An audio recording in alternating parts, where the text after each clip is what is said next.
in local government economic development single county fund with Department of the Local Government DLG for geotechnical drilling and analysis at the Kentucky Enterprise Industrial Park.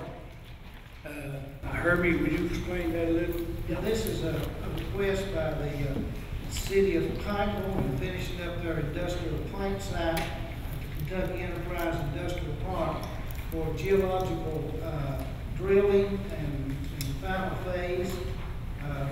This is a sales tax project. There's been 4 of the 5 legislators signed out on it,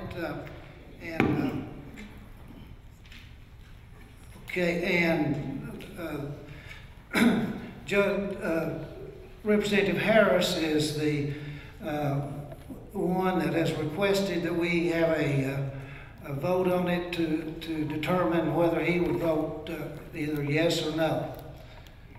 So, what's it for exactly? I mean, what? Geological, the drilling where it was filled, they have to have a final drill and surface and test the compaction before they can build anything. Is that just for future? No, that's for construction, to start construction. Okay. Whenever they get, I understand the 15th of this month, they're supposed to announce what they're going to be building there. Okay. Is there anybody here to speak? Or,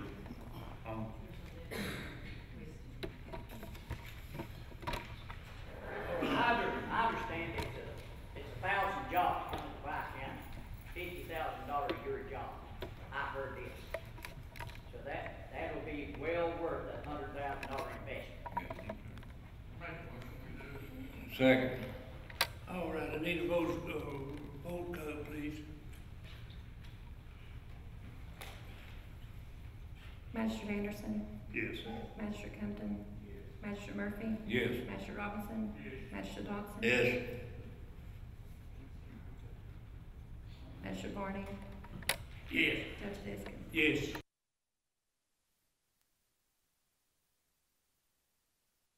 On May Branch, the county, would you explain that, please? Yes, sir. This is an ordinance establishing a 15-mile-per-hour speed limit for Pike County Road 7845, May Branch. Whereas approximately 9 residents of May Branch have petitioned the Pike County Fiscal Court to establish a 15-mile-per-hour speed limit on May Branch, and whereas the public welfare and safety of these residents, as well as all residents of Pike County, are of utmost importance, now therefore be it ordained that there shall be a 15-mile-per-hour speed limit on County Road number 7845, the May Branch Road. It is further ordained that the road commissioner shall procure the signs setting forth the speed limit and have them posted at prominent places along said road. It is further ordained that the penalty for violation of this ordinance shall be the same as set forth in KRS 189.394, which is incorporated herein by reference, dated this blank day of December 2017. There is no vote at this time. First reading of a proposed ordinance amending the Pike County Administrative Code, Section 462, sick leave 7, and Section 464, job-related disability leave, number 8, and adding a section pertaining to a return to work policy. Herbie? This is after talking with the CAECO, we found that the county needs a return to work policy in order to bring our workers' compensation down. We don't have one, and they indicated that if we would institute one, that they would work together with us so that we could bring our comp rates down. We currently have 6 people that would like to come back to work, but under our present policy, we can't bring them back to work. And this would start the policy of having have them come back to work whenever they're able, if they're on light work or work that they can do, and would help on the workers' compensation rates. No vote at this time.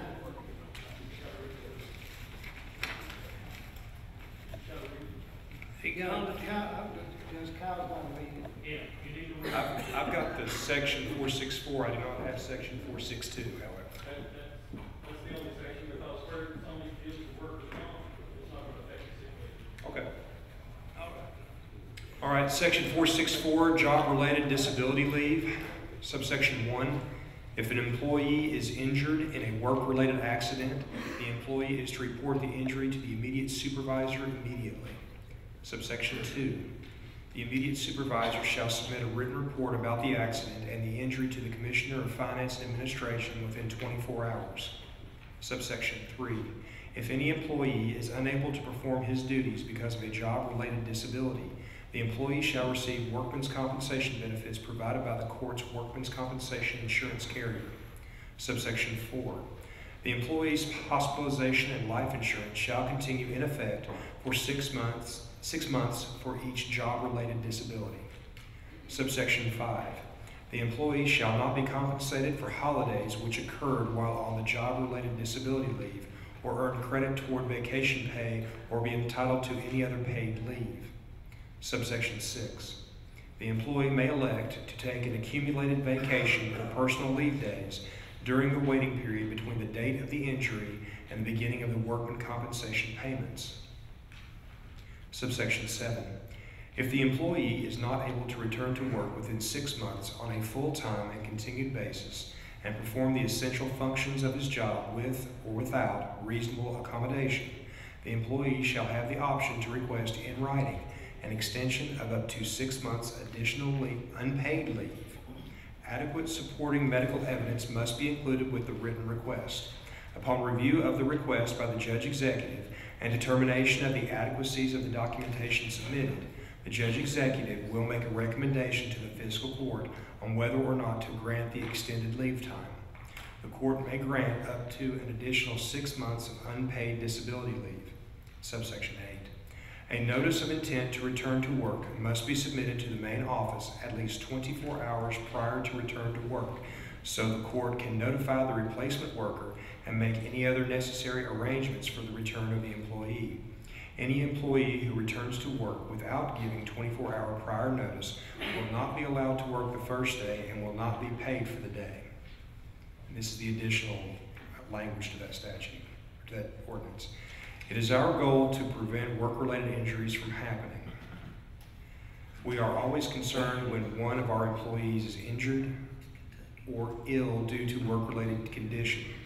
We believe that such absences cost both Pike County Fiscal Court and its employees. We want our injured employees to get the best possible medical treatment immediately to assure the earliest possible recovery and return to work. This only pertains to workers' compensation. Pike County Fiscal Court has a workers' compensation program available for employees who have suffered work-related injuries. The program's administrator will determine, based upon their guidelines, whether you are eligible for wage loss or medical expenses under that program. Pike County Fiscal Court wants to provide meaningful work activity for eligible employees who become unable to perform all or portions of their regular work assignment. Thus, we have implemented a transitional duty program, light duty. Transitional duty, when available, is a temporary program not to exceed 6 months.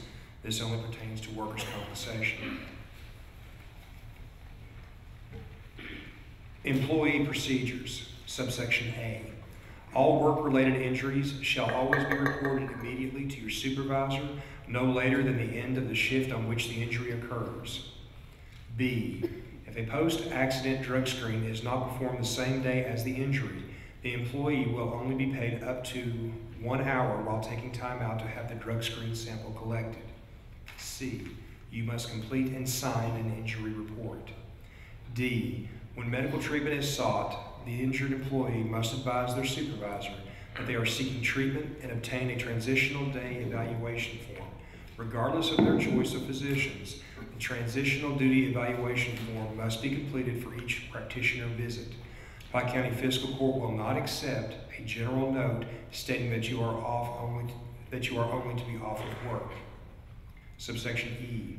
Under this program, temporary transitional work is available for up to 60 days with a review of your progress every 30 days while you are temporarily unable to work in your regular job capacity. Transitional duty beyond 60 days, up to a maximum of 6 months, will be evaluated on a case-by-case basis. Return to work procedures. Subsection A. If you are unable to return to your regular job but are capable of performing transitional duty, you must return to transitional duty. Failure to do so will result in your not being eligible for full disability benefits under the Workers' Compensation Program and may result in disqualification for certain employee benefits and in some cases be a basis for termination. Subsection B. Employees who are unable to work and whose absences Pike County Fiscal Court approves must keep us informed on a weekly basis of their status. Failure to do so will result in a reduction in benefits available and discipline up to and including termination from employment. Subsection C. If you are unable to return to your regular job or transitional duty, your absence must be approved under the Family Medical Leave Program. For this purpose, you need to complete a Family Medical Leave Request Form and submit it to the Human Resources Department. You must also have your practitioner complete both the Transitional Duty Evaluation and Medical Certification Form. Subsection D. Employees who are not eligible for leave under the Family Medical Leave Act, FMLA, must return to transitional duty or regular work if at all possible. If you are unable to return to any available work, your job position may be filled after a reasonable time. When able to do so, you will be entitled to return to a suitable position, if available, and consistent with any limitations. However, you must keep us regularly informed of your status and any change in your condition. Subsection E. Employees must provide a transitional duty evaluation form indicating they are capable of returning to full duty. Permanent restrictions will be evaluated on a case-by-case basis and relate to the performance of essential job functions. No permanent light duty positions will be created. Subsection F. Cooperate with our third-party administrator and provide accurate and complete information as soon as possible so that you receive all benefits to which you are entitled. If you have problems or concerns, please contact the Human Resources Department. All right, that's, Hey, Judge, I've got a question on that. Justin, he's here.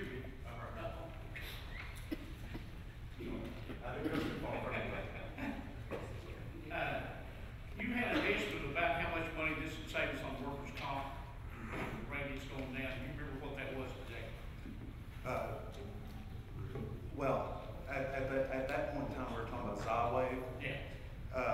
Right now, what I know on the workers' comp, I don't have the updated loss runs on how many losses we have currently occurred.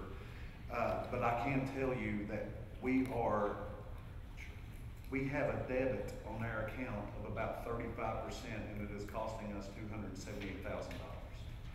So by implementing this program and doing some of the things that KCO wants us to do, we're going to be able to drive that number down. In talking with them, they have paid out $25 million in claims over, I think it's a 10-year period on us, and they have only recouped 22.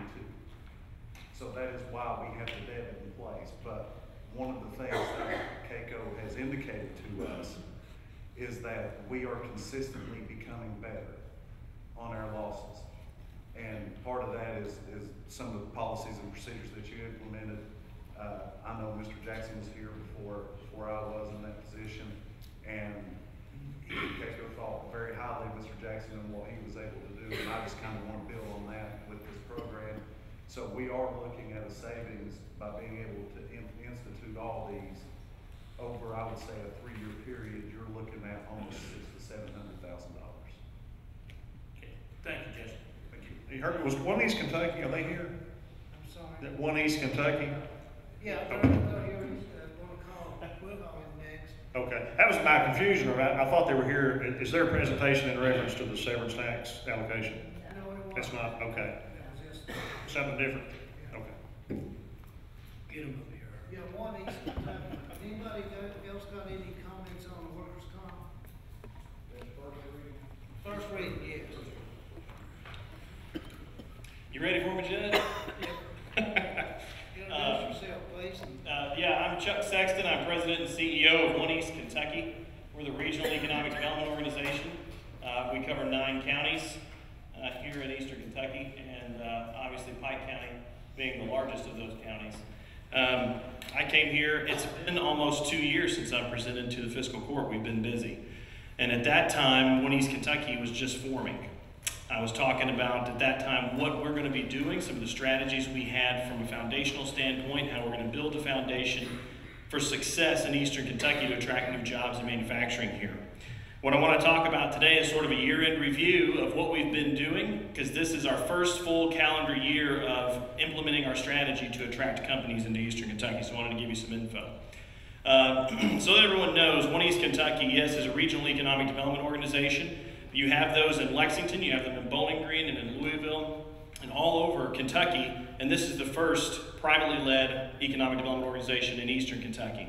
This is a picture of our board of directors as it stands today. Our organization is 100% privately funded by businesses, not just businesses in eastern Kentucky, but businesses who may be located in Lexington or Louisville, but have a strong interest in eastern Kentucky being successful. And so we're funded by those companies. We're a 501c3.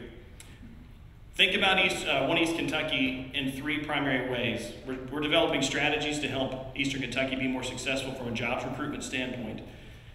We are also in the capacity building business, so we want to make sure, such as what we discussed earlier here, the geotech analysis of the industrial park, we want to see those types of things happen. And then, of course, direct recruitment of industry. I talked about, when I was here last time, building a foundation, and this is a little bit of a graphic discussing some of the things that we've done to build this foundation for our organization to be successful and help eastern Kentucky. But I want to talk specifically about companies, because a lot of times we get confused about what companies look for. A lot of times a lot of people don't understand what it takes to get a company to locate in a specific area.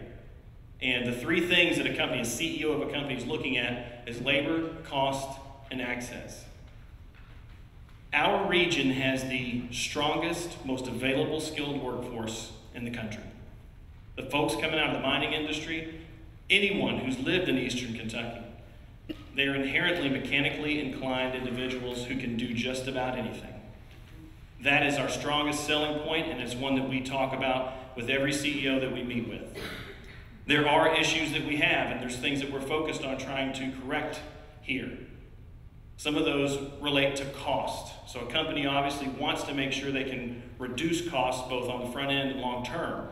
We're a low-cost place to live. We're a low-cost place to do business. But there are certain things that have to happen before a company will consider us. And geotech engineering at an industrial park is very, very critical for them to make a decision so they can quickly get into construction. So all these towns and cities and states that we compete against for jobs, they've got these things done. So I want to congratulate the court on passing that and agreeing to give that money so that we can get that geotech engineering done at the industrial park.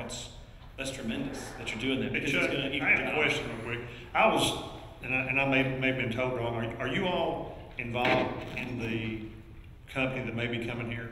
Yes, we have been. Okay, I had been told that. I'm not asking you to tell us all your secrets, but I was told that you all. No secrets. No secrets given today. But I'll tell you that here as the gentleman so eloquently put earlier, we've got a nice announcement coming in just a few days, and it's going to give a lot of people hope. But more than that, it's going to help change and transform eastern Kentucky.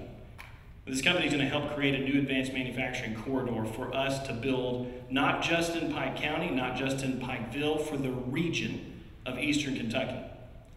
It's just the same as Brady has done. Remember the Brady Industries announcement that National Alliance announced earlier this year. We're already seeing projects talking to us because that company went into northeast Kentucky. But these are some of the things that we focus on. Now, if I talk to when a company wants to do something, there are several ways we might hear about a company interested in eastern Kentucky. There's the state. The state of Kentucky sends us projects. We've worked very, very well with Governor Bevin's administration, the Cabinet for Economic Development. We may get projects from Kentucky Power. There are companies who may have a location in one of AEP's other territories in Texas, say, and they need another facility somewhere else, and they say, we're going to stay in AEP territory. So they only go through AEP, so the AEP will call me and Kentucky Power folks and say, hey, here's a company that's interested. Then we have site location consultants. There are professionals out there who are paid money to help a company, a CEO, decide where he's going to put his factory. So I have to make sure that I'm in constant contact with those types of folks. But one of the greatest things that we do is self-generate leads, because it's not my job to sit around and wait for the phone to ring from the state, from AEP, or from a site consultant. It is One East Kentucky job to get out there and promote this region and the people here to convince companies that this is a place that they can do business. And that's probably one of the most significant things that we do. One East Kentucky goes around the country and we talk to companies about why this is a great location. And we look at roads, for example.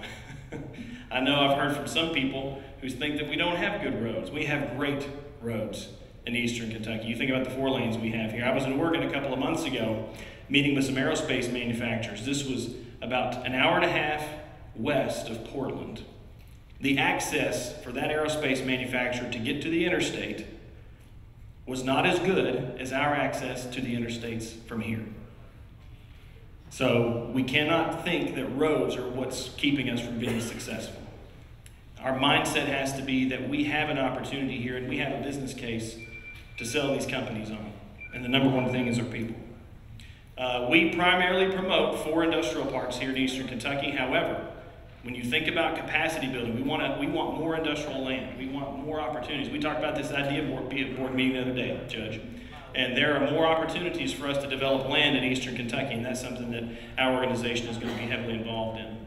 We did a workforce study over the past couple of years. We did this workforce study. This workforce study that we completed has been cited in every company who's made a decision from Greenup County all the way down through our region as well. And if you look at the information that came out of this, it's tremendous. When you talk to a company about the mechanical inclination, the skill sets of the people in eastern Kentucky, it blows them away. Because everywhere I go, it doesn't matter if it's Indiana, Ohio, Detroit, California, Washington, they cannot find workers. They can't find people who want to work. They can't find people to pass a drug test. It's sad out there today. So what we've done is we've built labor sheds to show. And I want you to see this because this is an example of when a company locates somewhere, the impact of it. You see Pike County highlighted here. When a company locates in Pike County, it impacts at a minimum 11 counties around. This came from our workforce study to show where labor draws into Pike County if a manufacturer comes here. So we don't just talk about, and this is something else we need to realize. We need to think regionally because companies don't care where county lines are, city lines are. They don't care. They want to know where the people are going to come to work for them from. And if you look at this map, the draw is a minimum of 290,000 population. And that's how we sell a location like the industrial parks here in Pike County. One of the things that we studied, we did some what we call asset mapping, and we did some industry cluster mapping. And a lot of folks don't realize that in eastern Kentucky, within a 5-hour drive, a company can reach 9 automotive OEMs. Our region has never been sold that way.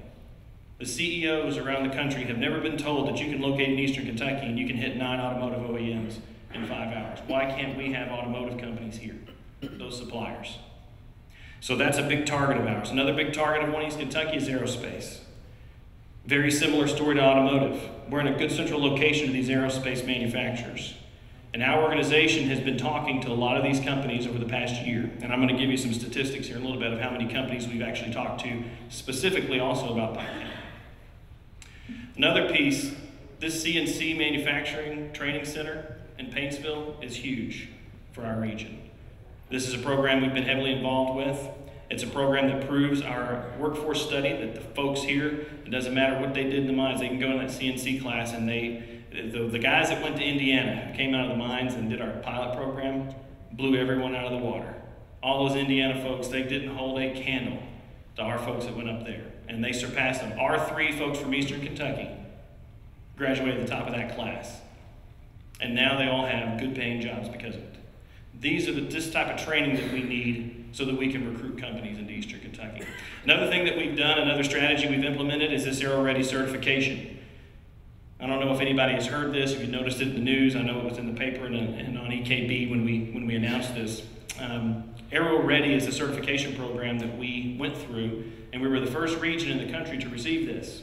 What it means is that we have all the assets and capabilities to attract aerospace parts manufacturers and aviation maintenance companies into Eastern Kentucky.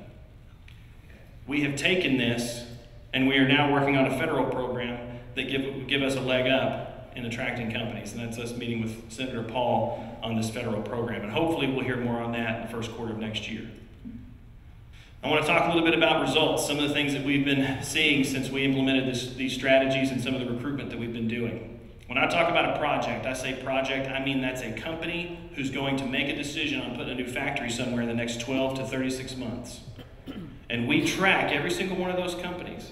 When I sit down face to face with a CEO, it's not the only time they hear from me. They hear from me regularly, and they stay in our pipeline.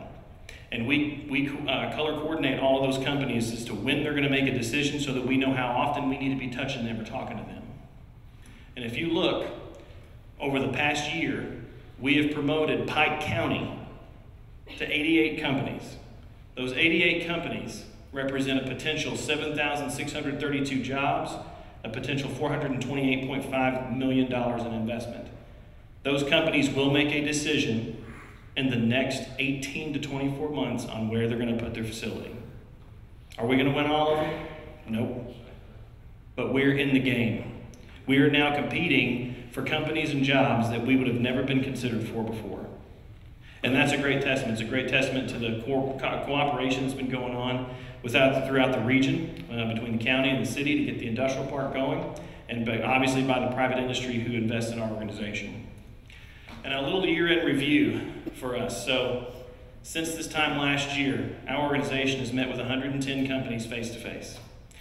We've had 10 site visits by companies within the region. A lot of those you'll never hear about until there's an announcement. That's the way it goes, because they don't get their incentives for coming if somebody finds out who they are beforehand.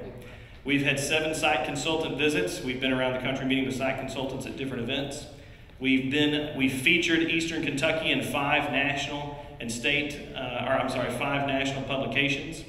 We've attended conferences where we've spoken to the conference about Eastern Kentucky and the opportunities here in the business case. And for the first time ever, Eastern Kentucky led an international trade mission. Because of our Aero Ready certification and our strategy to attract aerospace here, we decided we were going to the Paris Air Show. Then Brady Industries announced. Ashland Alliance wanted to go with us.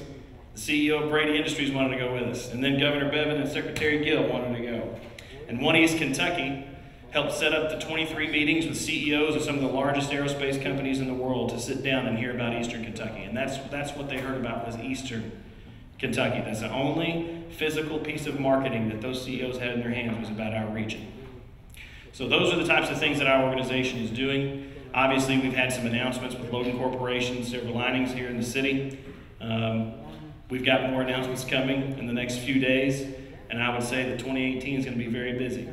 And a lot of people are going to see some hope for work and jobs and creating a new industry base here in the region. Any questions? Chuck, I just want to thank you for coming. You know, we want to be a good neighbor, if you will, and we want, hopefully to get some jobs in this area, and hopefully, this $100,000, the results will be, what they're looking for.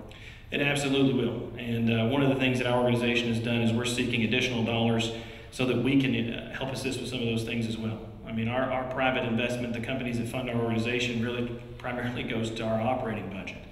But we want to see what we can do to leverage even more dollars from grants and federal dollars to do even more to attract companies here. And we've been obviously part of the IDEA board here in Pike County and Pikeville.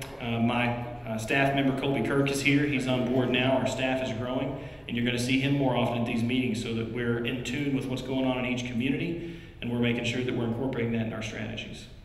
Hopefully we can get some of the people that have moved back into this area. You know what? It's interesting you say that, because the workforce study, not only did those folks unemployed at the time, they said if we have to move away, we're going to move back when a job comes open. But even, we've had examples of that already. Even with Logan Corporation and some of the other companies, they've been getting applications and resumes from folks who've moved away, want to move back. And that, I think that speaks volumes about this region, the heritage that's here, and how people feel about it. Any other questions? I appreciate you having me tonight. Thank you. Thank you very much. It was a good talk. Okay, on that acknowledgement of receipt of Mountain Water District budget for 2018, I need a motion in a second. Motion. Roll call, please. Magistrate Anderson, Yes. Magistrate Compton, Magistrate Murphy, Magistrate Robinson, Magistrate Dodson, Yes. Magistrate Barney, Yes. Judge Biscuit. Yes. Is there another one to speak?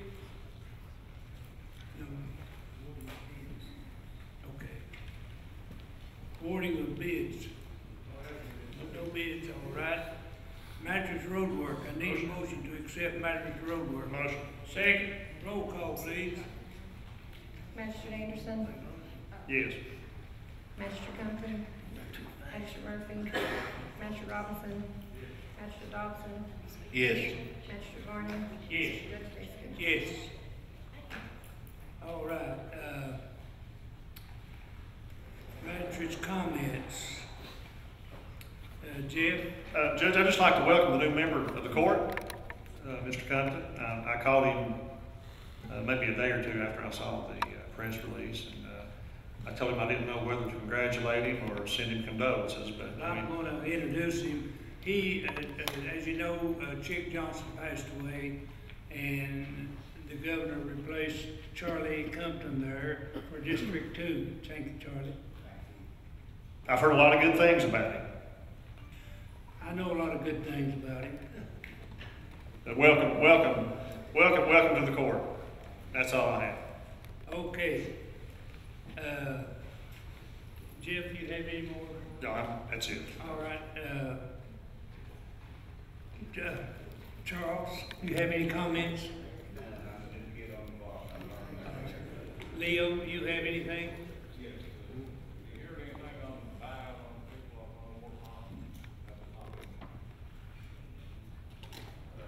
Yeah, we've got, all of them bought out except two, and it's in the process of getting them now. We'll probably start demolition within the next. We've already got 5 demolished, and we got 5 bought now that will be demolished probably within the next 2 to 3 weeks. There's 2 remaining to be bought, and we've already started the paperwork on that. And the road construction is in Summit's hands. Okay. I was gonna ask that next, but appreciate it. Manager Robinson, nothing? All right, Hillman? Judge, got a few issues we need to talk about. One of them is the bridge over on Blackberry that we've been talking to the state. And we've got all the paperwork in Jimmy Kaiser's hands now. He's working with the state on things that we've got to do. And Jimmy says they haven't called him back. So hopefully by the next court meeting we'll be able to let that bridge out for bid and see where it goes. Is that about right, Jimmy? Yeah, they inquired me, we wanted to receive that money, it had to be, I'll get in touch with him tomorrow.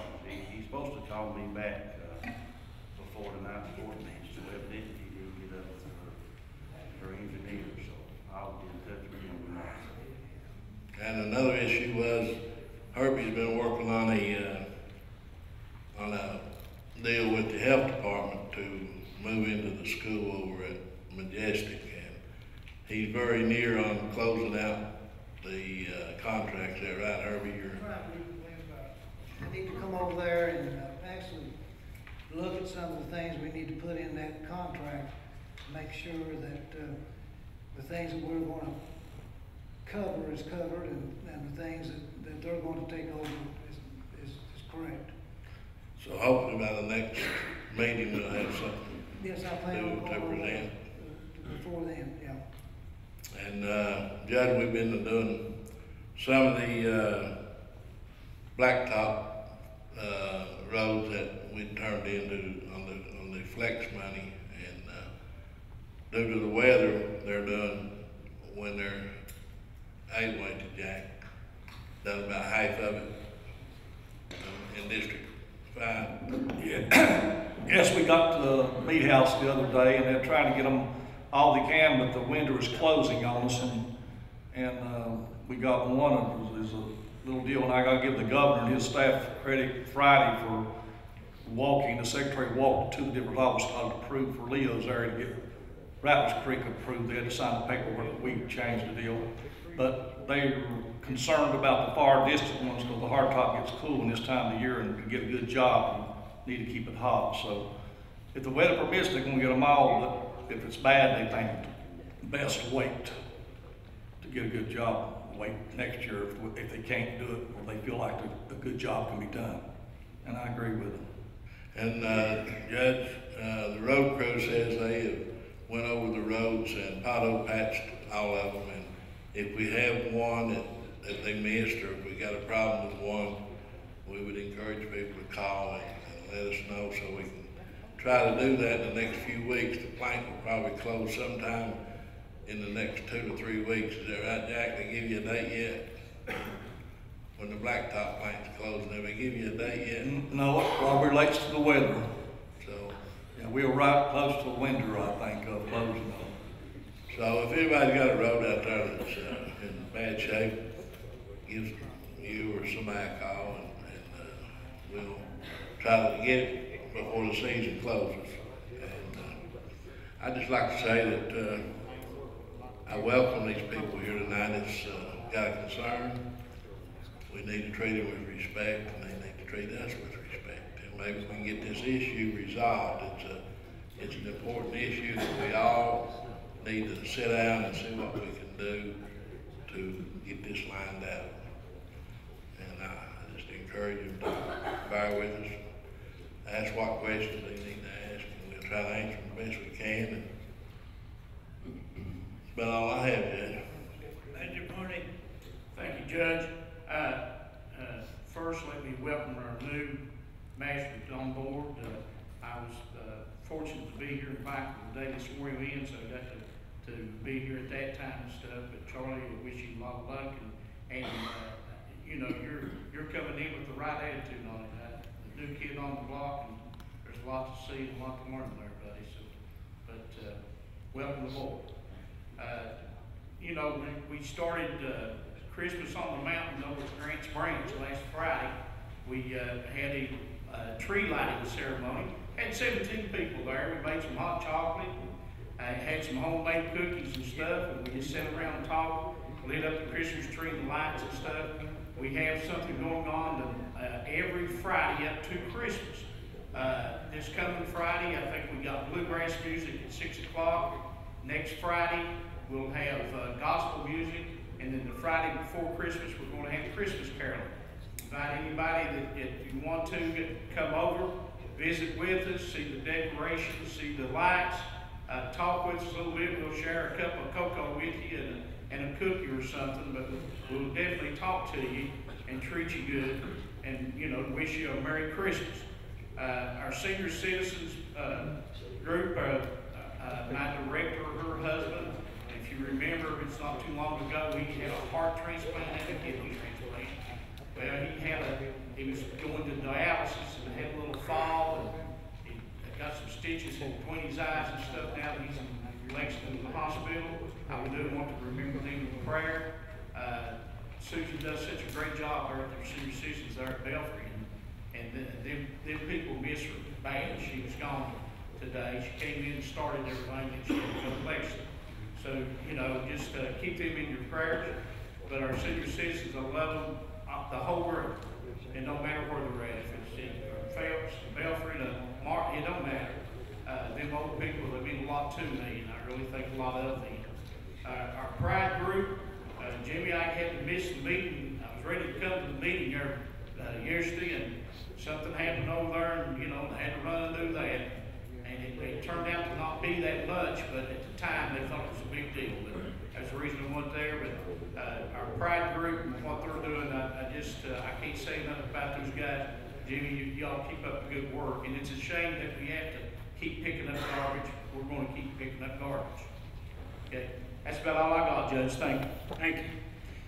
Treasurer's business, Jonathan.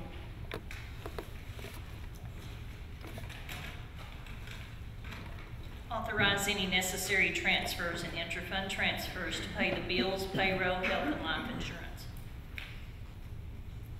I need a motion and a second. Motion. Second. Roll call, please. Magistrate Anderson. Yes. Magistrate Compton. Magistrate Murphy. Yes. Magistrate Robinson. Magistrate Dodson. Yes. Magistrate Varney. Yes. Judge Diskins. Yes. Authorize a check to the University of Kentucky for $50 for technology transfer training on Thursday, December 7th, 2017 for Magistrate Varney and Jailer Morris. Need a motion and a second. Motion. Second. Roll call, please. Magistrate Anderson. Yes. Magistrate Compton. Magistrate Murphy. Yes. Magistrate Robinson. Yes. Magistrate Dodson. Yes. Magistrate Varney. Yes. Judge Diskins. Yes. At the last court meeting, we acknowledged receipt of the Pike County Sheriff's settlement statement for the 2016 unmined coal taxes. We need to issue a quietus for the Pike County Sheriff's settlement statement for the 2016 unmined coal taxes. Need a motion and a second. Motion. Second. Roll call, please. Magistrate Anderson. Yes. Magistrate Compton. Magistrate Murphy. Yes. Magistrate Robinson. Magistrate Dodson. Yes. Magistrate Varney. Yes. Judge Diskins. Yes. Jimmy Kaiser just brought this up to me, to finish on some of his buyouts, the severe repetitive loss grant.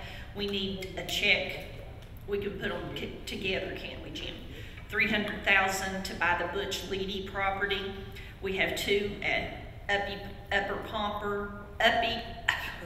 Pompey Upper is what he's got here, and I was trying to switch it, for $42.17. Two more for $43,500 and $36,540 for a total of $80,040 on the $42.17. Rocky Court, $58,290. $66,120, $70,470, $19,140 for $214,020. This does not count closing and demolition. The check will be made to Frank Nall for $594,060. The four at Rocky Court used to be $42.18, and they got brought back into 4057 where we had extra money left. So this will help Jimmy get finished up on finishing up his buyouts, and this will close everything out. So the sooner we get this done, we can get our money back. Need a motion in a second. Second. Roll call, please. Magistrate Anderson. Yes. Magistrate Compton. Magistrate Murphy. Yes. Magistrate Robinson. Magistrate Dodson. Yes. Magistrate Varney. Yes. Judge Diskins. Yes. I have no further business, Judge. All right, thank you. All right. Bobby, I need the KRS for executive session. Yes, sir, Judge. At this time, I'll make a motion that we do go into executive session in accordance with KRS 61.810, paragraph C, discussion of proposed or pending litigation, and paragraph F, discussion of specific personnel matter. Second. Okay, roll call, please.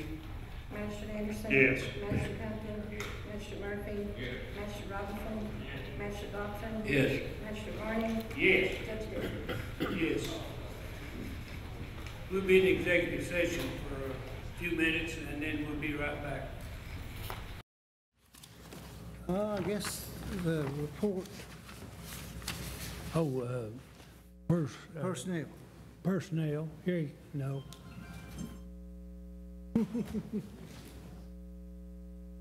Maynard, you want to present that labor thing? Personnel, yeah. Personnel.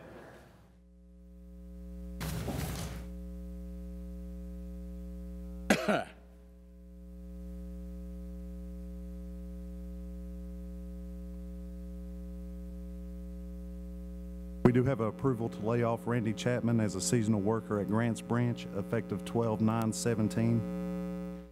We have approval to hire Johnny Atkins as a truck driver at Road Lot Number 3 at a 3H rate of pay on effective 11/21/17. The job was bid at the last fiscal court meeting, and we did not approve that, so we need approval for that tonight. We need approval to hire Roger Reed as a truck driver at Road Lot Number 1 at a 3H rate of pay. Approval to hire Jacob Dotson as a loader at Solid Waste Area Number 5, that is the Stone Lot, at a 2H rate of pay. Approval to move Christopher Casey from Road Lot Number 5 driver to Road Lot Number 1 driver at a 3H rate of pay. Approval to move Willie Burke from Road Lot Number 1 to Solid Waste Area Number 3 to be a Packer driver at a 2H rate of pay. And that is all. I need a motion in a second. And while I make the motion, need a second. Roll call, please. Magistrate Anderson? Yes. Magistrate Compton? Yes. Magistrate Murphy? Yes. Magistrate Robinson? Magistrate Dotson? Yes. Magistrate Varney? Yes. Judge Diskin? Yes. All right. Public comment. Come to the motion podium for public comment. State your name, address, and concerns. You have 10 minutes to state your concerns, fiscal court comments, and the action of any needed. Where's that number? Where's that list I had? It's right here. Hey, Monk Sanders, you're there. You're first.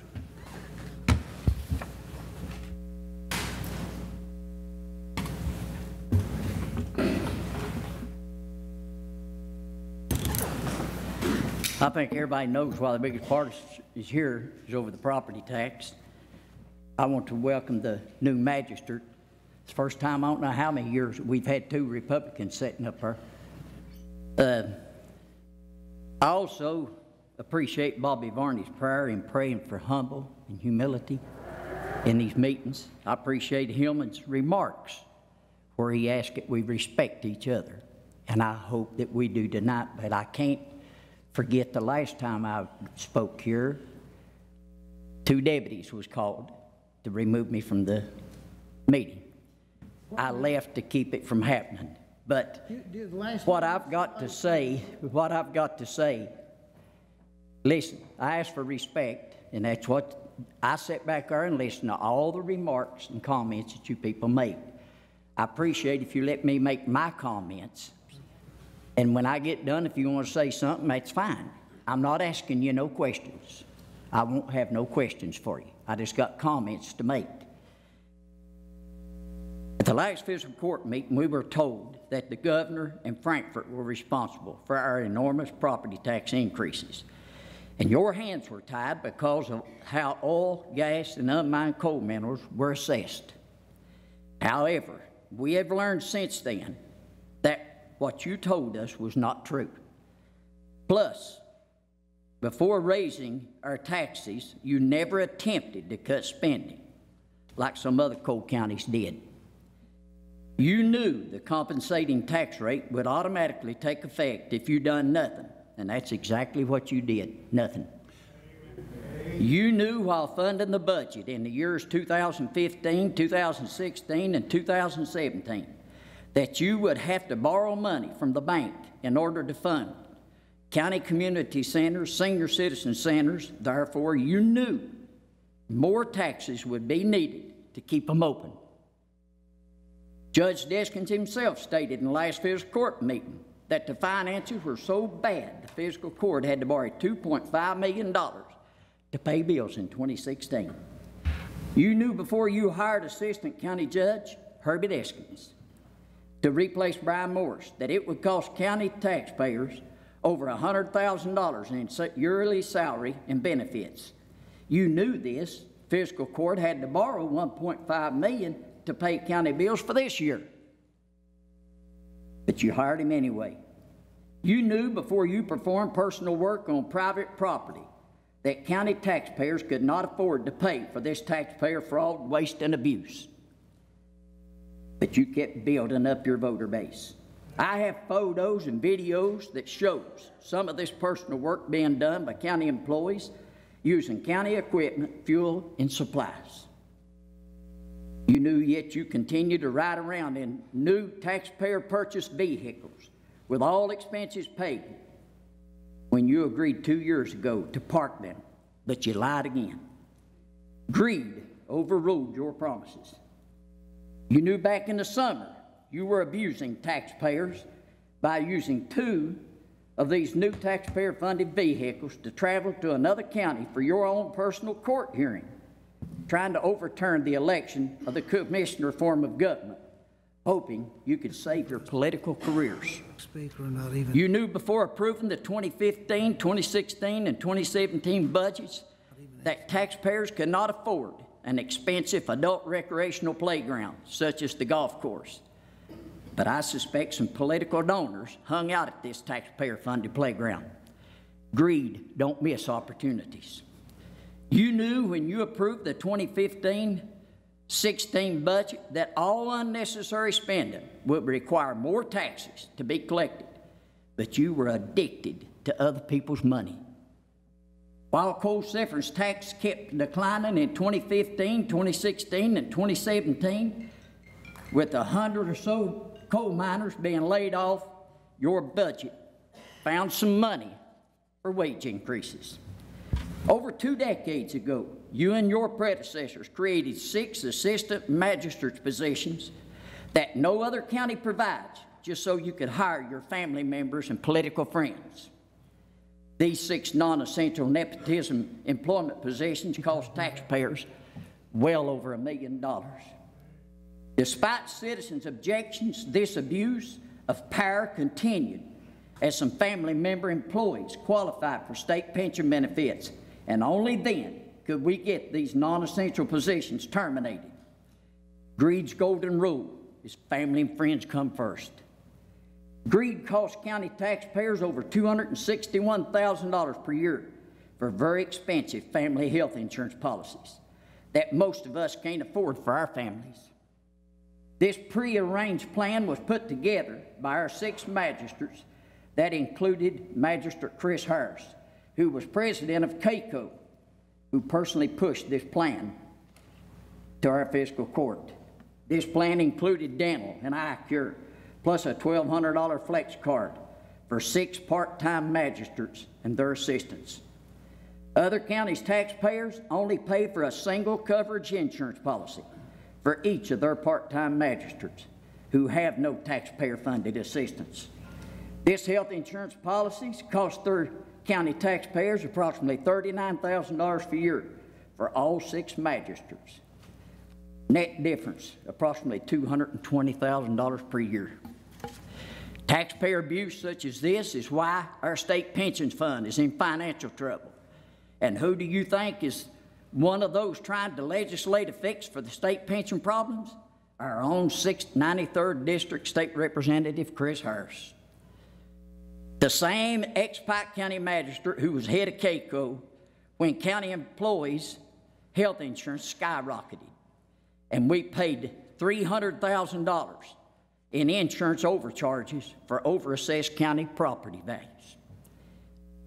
For the last several years, county taxpayers were forced to pay for magistrates' private cell phones.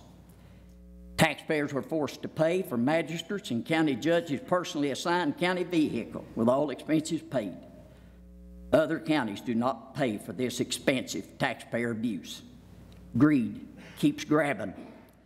For over a decade, 4 of you 6 magistrates, along with Chris Harris and the county judge, wasted multi-millions of our coal severance tax that has left us bankrupt and in debt. You wasted our OxyContin drug settlement money by paying nearly half of the award to a local attorney to represent us without our permission, when we could have entered in with the state's lawsuit. County taxpayers pay $183,500 per year in salary and benefits for an elected county attorney and his political assistant, who is also an attorney. Our fiscal court must have felt they were too incompetent to represent county taxpayers in this lawsuit. This political maneuver left taxpayers with approximately $400,000 for their share of the settlement. To make the situation worse, this fiscal court deposited that amount in the general fund and used it to pay for more wasteful spending. You knew this settlement money was to be used for a drug treatment center for our addicted young people.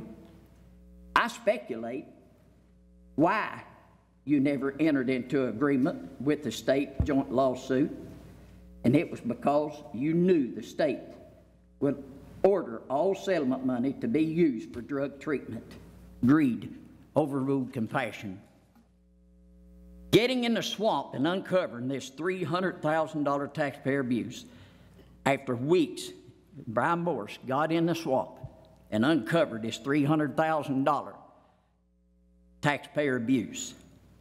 And after weeks of fiscal court pondering on how to spend this money, Brian Morse suggested you give all county employees a pay raise. I remember you, Magistrate Varney. I remember real well asking if magistrates would be included in the pay raises. And they had to remind you your pay's coming later. Greed can cause temporary loss of memory. No elected officials receive county pay raises.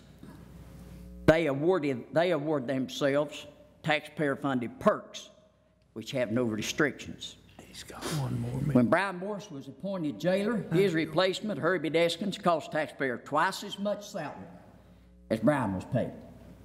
When asked if he would cut his salary in half like Brian did, he said no, he was worth what the court would pay him. So I'm calling on this fiscal court to make a motion today, followed by a second and a roll call vote, to terminate this fiscal court position along with assistant county attorney position, because we can no longer afford to continue paying for these two positions. For the last year of your elected service, you should at least do something that the taxpayers asked you to do. Let your vote be public record so all citizens will know why we are forced to pay more for taxes that we cannot afford.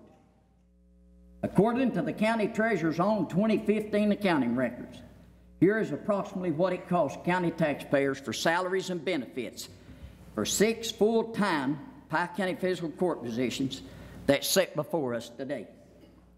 This only includes their salaries, FICA, pension payments, health insurance, and life insurance.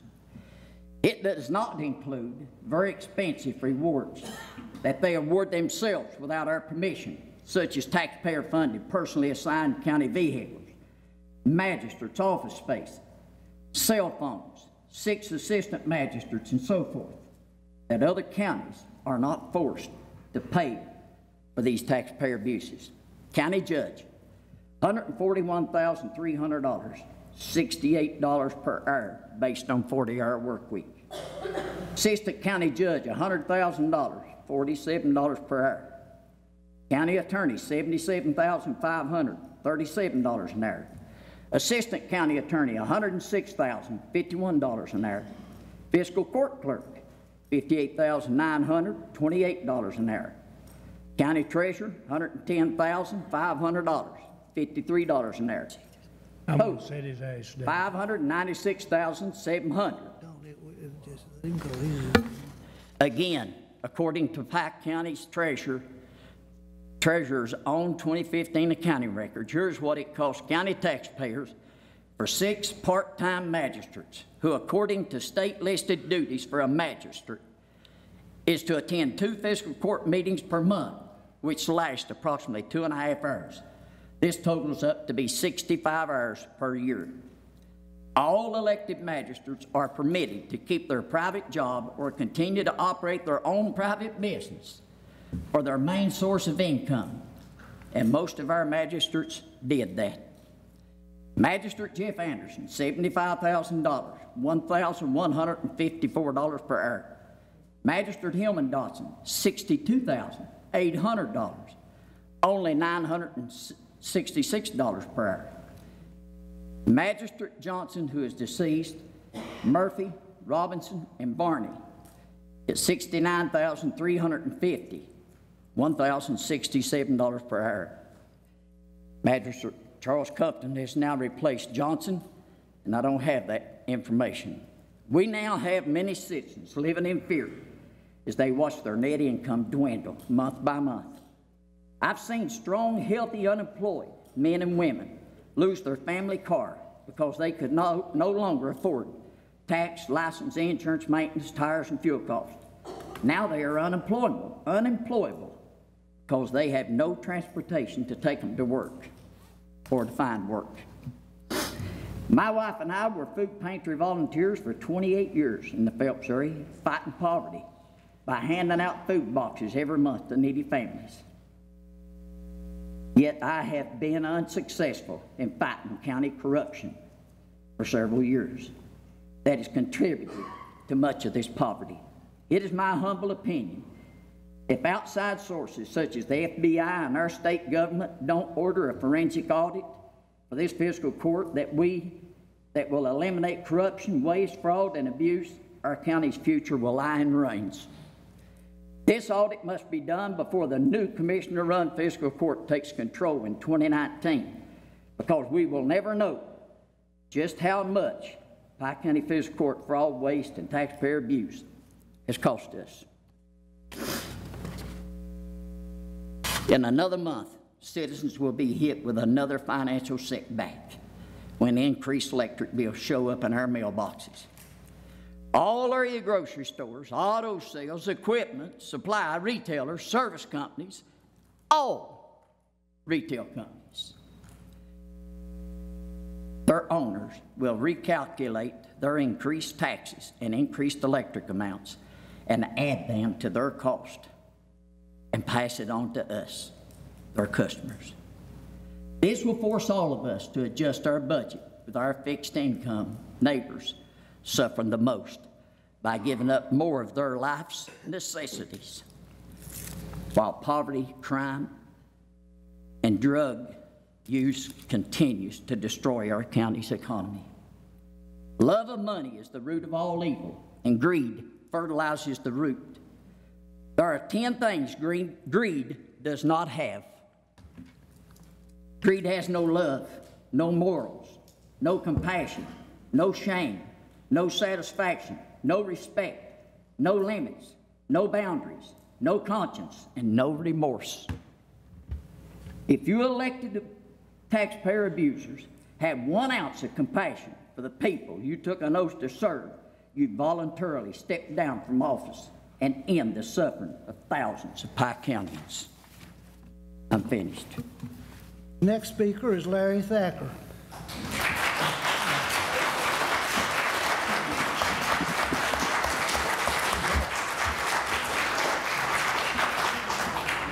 Mr. Thacker? Yes, I'm Larry Thacker.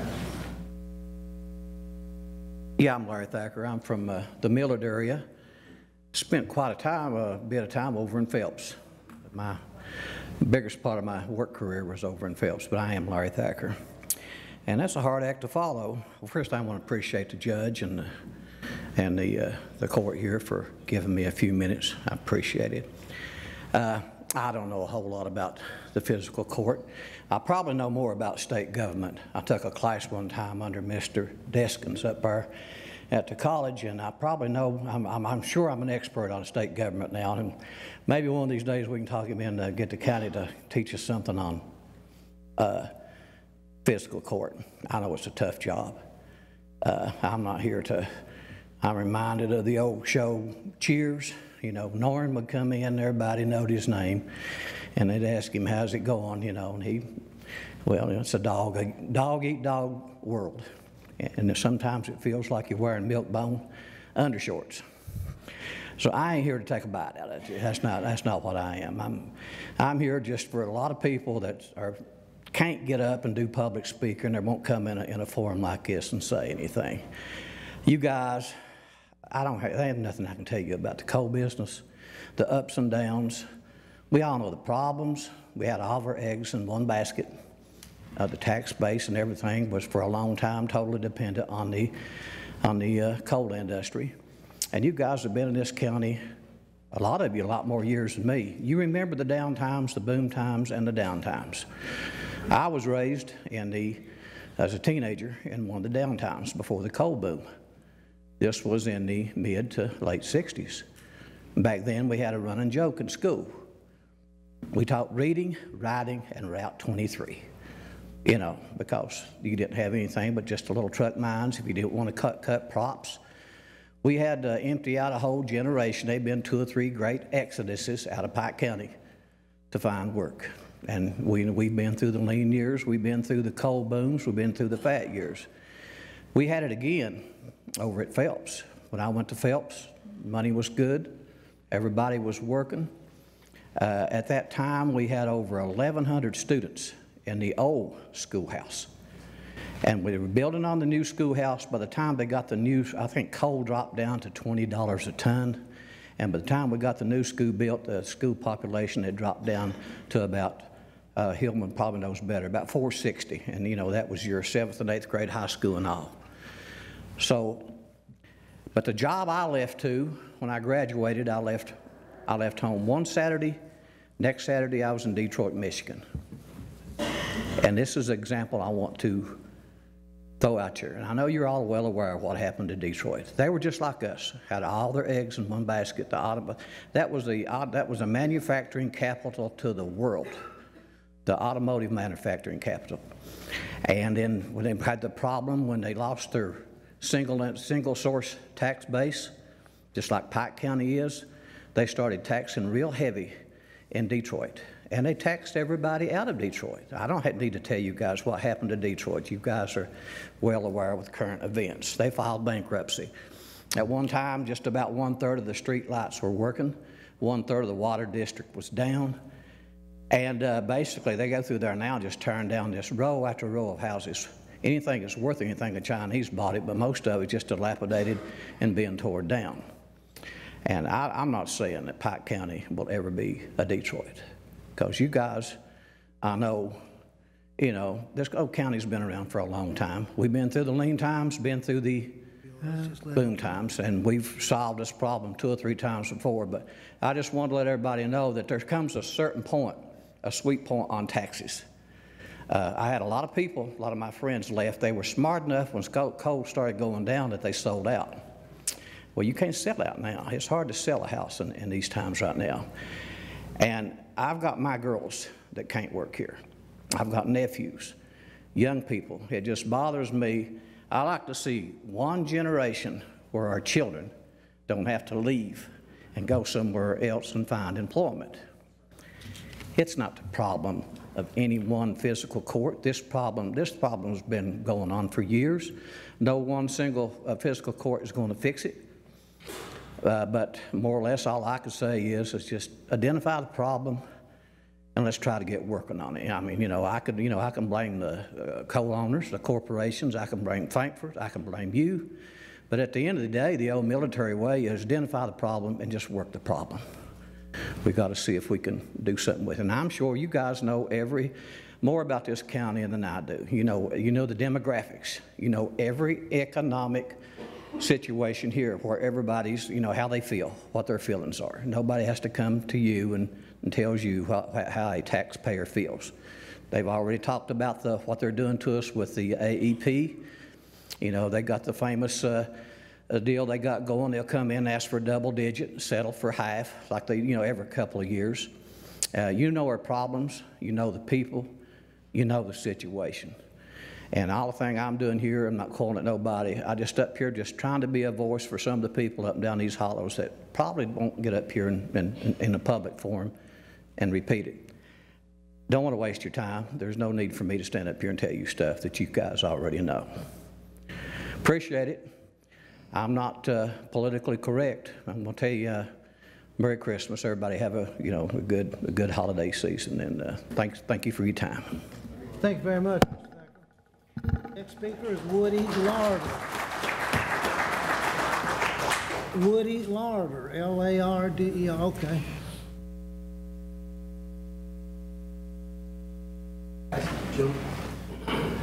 I appreciate the moment. I've first meeting I've been to. I've watched you guys on court. I've watched the audience from time to time going on here. And I'd like to first say that I'm proud to be a resident of Pike County. I've been a resident for 26 years. I am thankful the Lord has blessed me being in Kentucky. My mom has roots back in Menifee County. I've lived in multiple states in the Union. I'm most proud to be a Christian. And when I wear that badge of a Christian, it's called ethics and honor. And I try to wear that every place I go. I've come here kind of just to see what was going on. I've been a little concerned with my tax bill that came in for the property. I'm also, let me clarify one thing, I'm also on the Pike County Conservation District as one of the supervisors. So I've been elected in office as well. We try to manage the district as one of the supervisors with honesty and integrity and try to do what's right for the county to protect our water and our soil. I know there's come up this thing about allowing automated mechanisms to give us price increases so we don't have to vote. I don't like that personally, disagree with it, and I know we've had this conversation in our district and trying to make sure that doesn't happen. But I do realize that when we did whatever happened and why it happened, it caused a 23.68% increase in my taxes to property. Of that 23.68%, 68% went to the school board. Of 16.11% went to the county, and 11.17% went to the library system. The state showed no increase. The couple other ones had no increases. Your district got a raise, didn't it? Didn't the one you voted on, the district you served on, got a raise? Yes, my tax. You left that out. No, I'll tell you how it works. And I've sent an email this morning to all of my fellow supervisors asking what happened, because when you look at our raise, Mr. Hall, on my taxes, it contributed to $1. So yes, the soil conservation did get a raise per se, but it was same percent the county got.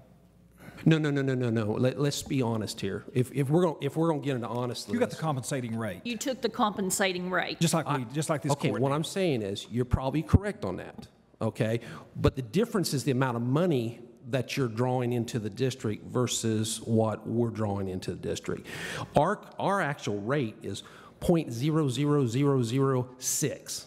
Your rate is 0.00136 is what last year's was. Rates. And this year's is 0.18, and ours was 0.008. So significantly different in dollar amounts, okay? Now, I am, as I said, I've already sent an email out to my fellow supervisors trying to find out how we got past this, because unfortunately, I had shoulder surgery and missed my last meeting, and I missed another meeting, and I'm not sure why we missed it, what the problem was on there. My question I just bring to you is, you know, we're all hard-working people. I work my 40-plus hours a week. I pay my taxes. I try to do everything that's right. There's other people that make less than I make, and there's other people that make more than I make. And they've got to pay their budgets.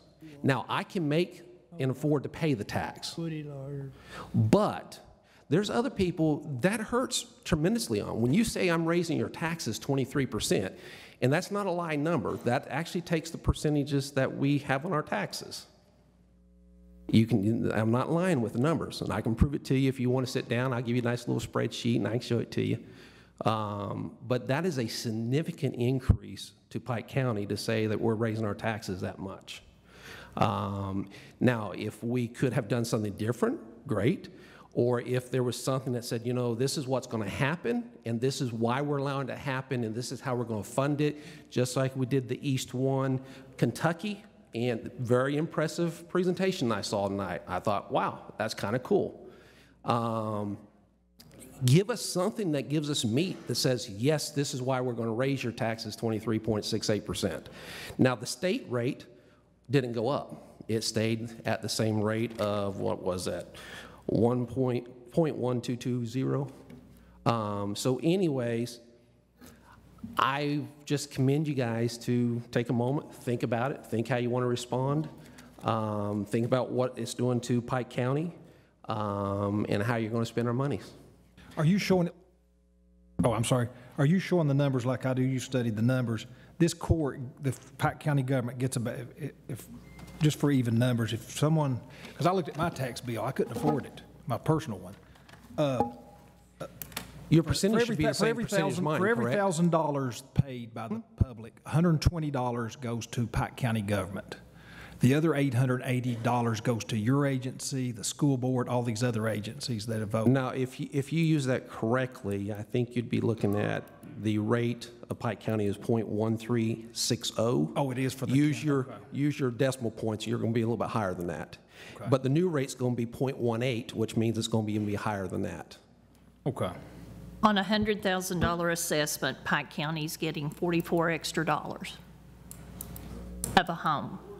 The school board gets $188. Absolutely, yes. But see, we're getting the blame for the whole tax bill. No, I'm not. That's why I made the statement that the lion's share of this is the school board. Correct. 68% of the increase is the school board. Correct. But we're getting the blame for everybody and taking the compensating rate. Well, we only have hours that we can be defending. We can't defend nobody else because we have no right to tell them anything. And my question is, and this is where I'm not fully knowledgeable in the operation, is how did the compensating rate, I think all that, everybody has to submit their stuff to you guys and you guys make the final vote, correct? No, we only acknowledge receipt of any other entity. We have no right to tell them, yes, you can set this, or no, you cannot set it. We only acknowledge receipt in order to fix an order for the sheriff's office and the clerk's office to have the list of what the tax rates are to prepare a tax bill. Okay. So what you're saying is for the lion's share of this, we need to go to the school education, Board of Education and have a meeting there. Or the library. And the library. Or yeah, because that was 99% of the cost. The only thing the fiscal court has any control over is the fiscal courts and that fire acreage, and that's the only two things that. And the fire acreage did not go up; that stayed the same price. That's been the price for everything, but those are the only two things that we have any control over at this court. We just acknowledge receipt of the others based on what their group has set it at. Okay. That's what I was trying to figure out because I didn't know how that went. Just because it all comes on a tax bill, we don't get all the money. Well, I knew you didn't get all the money, but I didn't know how it funneled because I knew everybody was supposed to send stuff to the board. We just do it to put it on an order so that the sheriff and the clerk and PVA know what the assessments have been assessed at, and this is what the tax bills need to be to go So only 16% of my dissatisfaction comes to you guys. Correct. The other part goes other places. $44 on a $100,000 property, so it would be $88 on a $200,000 property. But the school boards would be $376,000. I mean, $376. It's understandable. Sir. Who's saying, sir? Oh. That would be me. Okay, you, okay. If it is okay with the court, I would like to address this gentleman. And I'm sorry, I missed your name. Woody. Woody. I am the Pike County Board of Education Chairman. So I will be more than happy to talk to you about the situation that we were faced with on the tax bill. As you know, being an elected official, the compensating rate does not generate any more revenue. It is only designed to give you the same amount of revenue as you had last year. Our budget year runs July the 1st to June the 30th. So that means our budget has to be in place. All contracts for any employee goes out in May, and our budget is in place come July 1. We were not aware of the tax rate until September. That's when I was made aware of that. Okay. Okay? Now, my failure as the chairman of the board, and I will own this, it was a mistake. We should have informed the public of what this tax rate was. Absolutely. That is my failure. I will own that mistake. That is my fault. Okay? Now, with our budget being set, if we had kept the tax rate the same, I had met with Ms. Grubb, we would have lost $3.55 million, which means we would not have made payroll in December because we can't do anything until May. Until April and May is when our contracts go out. Now, there are counties that did not take the compensating rate. I'm not going to discuss what other counties decided to do or not do. That is not my place. I am not part of their system. But I can tell you this. There will be multiple counties in eastern Kentucky, because they failed to take the compensating rate, that will be in the red. And they will be in the red. There will be some of them that will not make payroll this year. That means their employees in December will not be paid. That will happen. I recognize that there is an issue here in eastern Kentucky with these tax rates. We did meet with the Department of Revenue on September the 6th. There was 2 meetings that took place that day. And I will be more than happy to tell you almost everybody that I can remember that was sitting in that room. The first meeting was arranged by John Blanton to explain to us, that's Representative Blanton, to explain to us what was going to happen, who we were meeting with, and to address the concerns. The next meeting took place at 2 o'clock with the Commissioner of the Department of Revenue. In that room sat the Perry County Superintendent, the Perry County Finance Director, the Knott County Superintendent, the Knott County Finance Director. You had the Letcher County Superintendent that was in that room. I'm pretty sure the Martin County Superintendent was in that room. You had Chris Harris, John Blanton, Ray Jones, and Angie Hatton. They were all fighting the assessment that was placed on eastern Kentucky due to the movement of unmined minerals. If you look at the budget from last year, the tax rate from last year that we had, the tax rate this year, you will find in the Pike County School tax rate $2.4 million that was moved from coal companies to the property owner. Now, who is responsible for that? I don't think anybody in Pike County got together and said, you know what, we're going to move this assessment from the coal companies to the taxpayer. That had to be done somewhere. I can honestly tell you, I don't think every eastern Kentucky county said that. So it had to happen somewhere. That is the issue we are facing. And the state is going to have to decide from a school board perspective whether they are going to ignore a third of their state and not fund education. It has been said by John Chilton, if this pension reform don't pass, they are going to cut education $542 million. 2 days after we met with the Department of Revenue in Frankfort, we had an email that said we were going to get cut 17.6% more than what we've already been cut. From July of 2015 to July of 2017, the Pike County Board of Education has lost $6.8 million in revenue. In that time, the Pike County Board of Education has cut, our fellow board members, my fellow board members and I have cut $2.8 million out of this budget. And we will continue to look to places to cut. But when you couple that with a loss of students of 1,250 students from people that left this area, you take that number and multiply it by 4,000, that comes to an additional $5 million in revenue. So your Pike County Board of Education, 5 years ago when I entered this seat, we are down $11 million from where we started. And we are trying our best to navigate through this sea of mess that we're in. When I came onto the board, this school district was in the bottom 18th percentile in the state. We are now in the top 5%. We are in the 95th percentile. That is where your tax money is going. It is going to fund family resource positions that provide clothes and food to needy kids.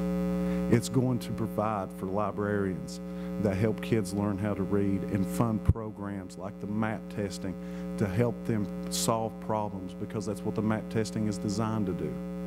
It's designed to help them on the K-PREP test. The K-PREP test is designed to be a problem-solving mechanism. It's not about the answer anymore. It's how did you get to that answer. That is programs that we are funding. And if we were forced to cut $3.5 million out of our budget, those positions would be the positions on the block. Even if we got rid of almost everybody at the central office, that means we fire them all. We're still going to cut positions somewhere else. Something else has to be cut. Now, like I said, the state will have to decide if they are going to fund Eastern Kentucky. This happened in 1980s. It is the landmark case that created CARA, that created the property rates. That case, it is the Rose case. It's Rose versus the state of Kentucky. It was administered by Burt Combs. I have read that case cover to cover. It's I think it's a 26-page decision issued by the Supreme Court that ruled that it was unconstitutional for the government to do that. Now, I'm not prepared to talk about litigation or any type of litigation that may or may not take place on behalf of the school districts in Eastern Kentucky. But what I will tell you is this, is that something has to be done. Something has to be fixed. I recognize that the taxpayers in Pike County cannot continue to do this. I do recognize that. And I went against the very principle to keep the Pike County Board of Education going, to keep those programs funded. I don't want to raise taxes. That's why I didn't vote to raise them. Now, you can call that a coward, you can call that whatever it may be. But I chose not to vote because it was against my principle to make that vote. And if we had it on the agenda, I'm not sure exactly what I would have done. But I do recognize that there is an issue. Yes. And that not only 3.5, Justin, that means 7 million next year, and you just keep adding that along because you never recoup back what you ever set backwards to do. Yes, that is the thing about the compensating rate. If we had chose to set the tax rate the same, you lose that every year. There is no recouping that back. We lose $3.5 million from here to the end of time. And I understand that. And I'm going to tell you what is unfair, and that will really boil everybody's blood in here, and it should. Do you realize that the Jefferson County Board of Education chose to take a 4% tax increase, but their property values went down, so everybody got a tax decrease? Doesn't surprise me. So they brought $400,000 more money into their school district by taking a tax increase that lowered the tax rate for the taxpayers. Meanwhile, we're up here taking the compensating rate with no additional revenue. I reckon and we're taking cuts. Excuse me just one moment, just to make this statement, is that if you build your case and you tell people why you're doing what you're doing, and you explain it, and you give the details out to it, and then you say, you know, we could let it just happen, or we will vote for it. I'd much rather say integrity says we will vote, instead of, well, I don't want to vote, I'll just let it go through. And that's where I'm coming from, is when we're uninformed, when we don't know, Sanders leave. then that creates the question of going, are they acting dirty? Are they doing something that we're not saying that anything had happened, it's just that's the appearance. And I've always been raised to avoid the appearance of all evil. I work in my job. I have people that offer to take me out for lunch. Hey, let me give you, I don't do lunch with you. Well, why not? I'll buy. Because all appearance of evil can turn to evil. And so I have always tried to live by that code of ethic. So, I mean, I appreciate your details. I don't know all the details, so I can't confirm or disaffirm what you've just said, but I appreciate the actual details you've given us. Thank you. Well, see, I think that's where some of the things go, is everybody wants to jump to conclusions and assume things without coming to us, and we'll sit down with them and go over any sort of documents they want, but they all want to just always be pointing fingers at us. And it's been hard these last few years. It doesn't get any easier for these magistrates neither, with adding the occupational tax. Our budgets go from July 1 to June 30th too. We've already made it, and this is what we're assuming we're going to get the same amount as we got last year. I can't recommend to this court go backwards whenever we're still trying to go forward. I think one of the problems that we have because of past questionable decisions that have been made, it taints things going forward. And so what makes it difficult when you say something to say, well, I believe that. And that's where I think the people in Pike County is getting, is they're just going, hey, we've had so much go on in the past, and it's just. They can call me, I tell the truth, I speak straightforward, and I can show you any document to back anything up. And they keep calling for this forensic audit. We just had our 16-17 year audit.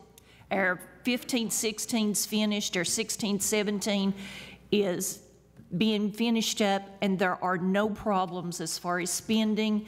And this group has sent laundry list of check this, check that. They're doing this when we did the occupational tax. State auditors come in here and spin their wheels because of stuff that's been reported to the hotline, and nothing has come out of it in the last 2 years. Hey, Wayne, I'm just kind of curious. Did you all vote over here? Well, I have no idea where I'm looking. Over here, up here. Did you all do the compensating vote to take the compensating rate? Like, as I just said, I do not recall that. In the past, we have talked about it, and we have not taken the compensating rate when it could have.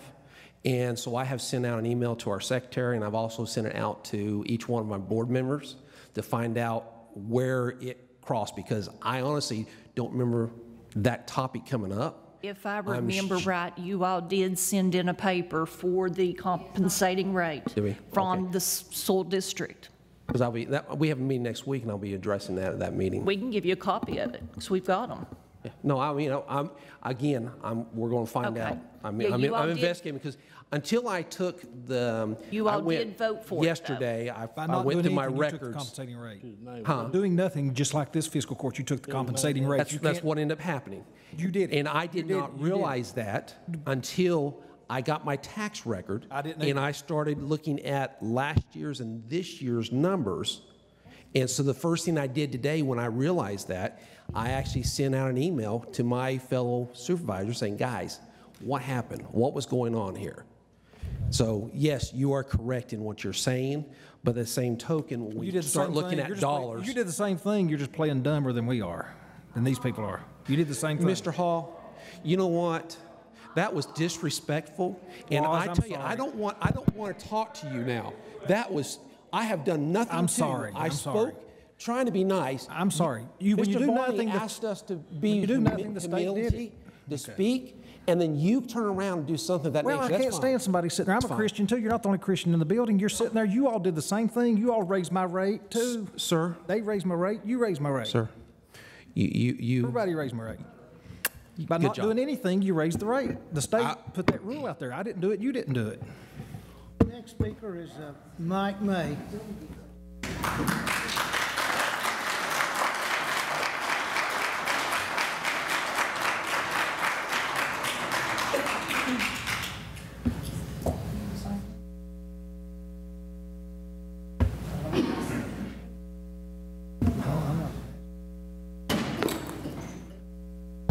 Well, good evening, everybody. I think most of you know who I am. I'm Mike May. I'm from the far side of the county over at Pond Creek. Boy. Keith, don't run off. You know, with the sarcasm. We'll fix your road. Jackie Darrell will fix your road. I got it. But now I'm going to talk about you.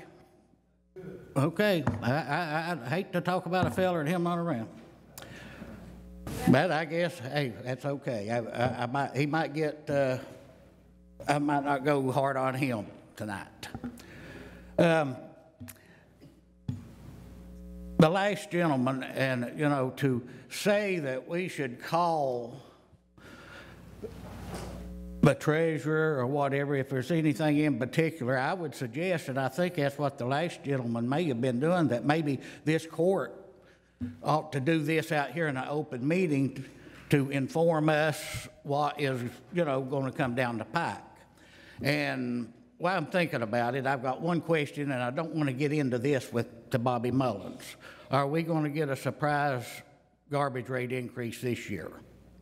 Okay. Because we did last year, but I just wanted to ask that question. Now, with that being said, and I'm going to say this, and absolutely nothing personal, Mr. Mullins. I think you're a good guy. But I don't think anyone should be allowed to run something and be able to come up and have a rate increase just because that person that is doing it, I mean, you know, checks and balances is what keep things going and under control. And believe you me, my wife, if she didn't, you know, keep check on me a little bit, I'd probably get out of control a little more than what I do. But, oh, you're all a hard crowd to play to, I tell you. Can't get a grin or nothing. Now, an attorney or somebody, yes, yeah, they seem to laugh out loud quite a bit. Got a little smile out of Bill. Thank you, buddy. But I want to get in on some of the other side. And as far as, you know, that's like with phone calls. You know, there's a whole lot of things, if somebody would return your call, work with you. I, for one, don't like coming over here and being here. I'd like to meet with people. That ain't happened. You try to get a hold of somebody. Now I see you looking at me, Hillman. You've never seen a time. We may argue and we may fuss, but you've never seen a time. Jackie Darrell is usually pretty good. Sometimes I think I get a little tough on him, and he'll, you know, take a little break from me, but that's explainable too. But, you know, I want to touch on some things of, okay, hey, I think we've had some good presentations here, and I guess we pretty well accepted, hey, I guess I'm going to have to pay what my tax bill that come on several of them.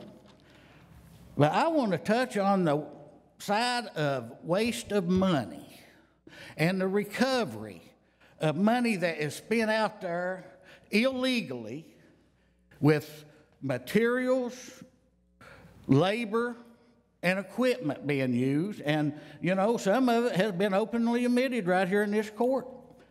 Nobody ever tries to make a move to say, hey, you know, we need to try to recover some of that money. But I, for one, think we should. And that's like with, let me get to Keith Hall. He made a statement here, which he, you know, hey, it's hard to get a straight answer out of the man. There were several things last time, but I'm going to go with the property tax deal. To me, it's shameful. Insulting to some of the people the way he wanted to play his $1,200 increase of, oh Lord, I don't know if I'm going to, you know, have to pay get to pay my taxes or pay my kids' tuition. Well, now, you know, serious business for some people. He was here, he said it, I will call his name, Dave Norris, was here at the last meeting. Now, this guy, there's no comparison to that whenever you have a very good salary, you have a very lucrative partnership in law practice, and you're in control of collecting child support that gives you a little money too, plus a lot of other perks. So that being said, I do think that attitude and the sarcasm, but, you know, I guess some would say that's Keith being Keith. But whenever you come over here and try to get something done.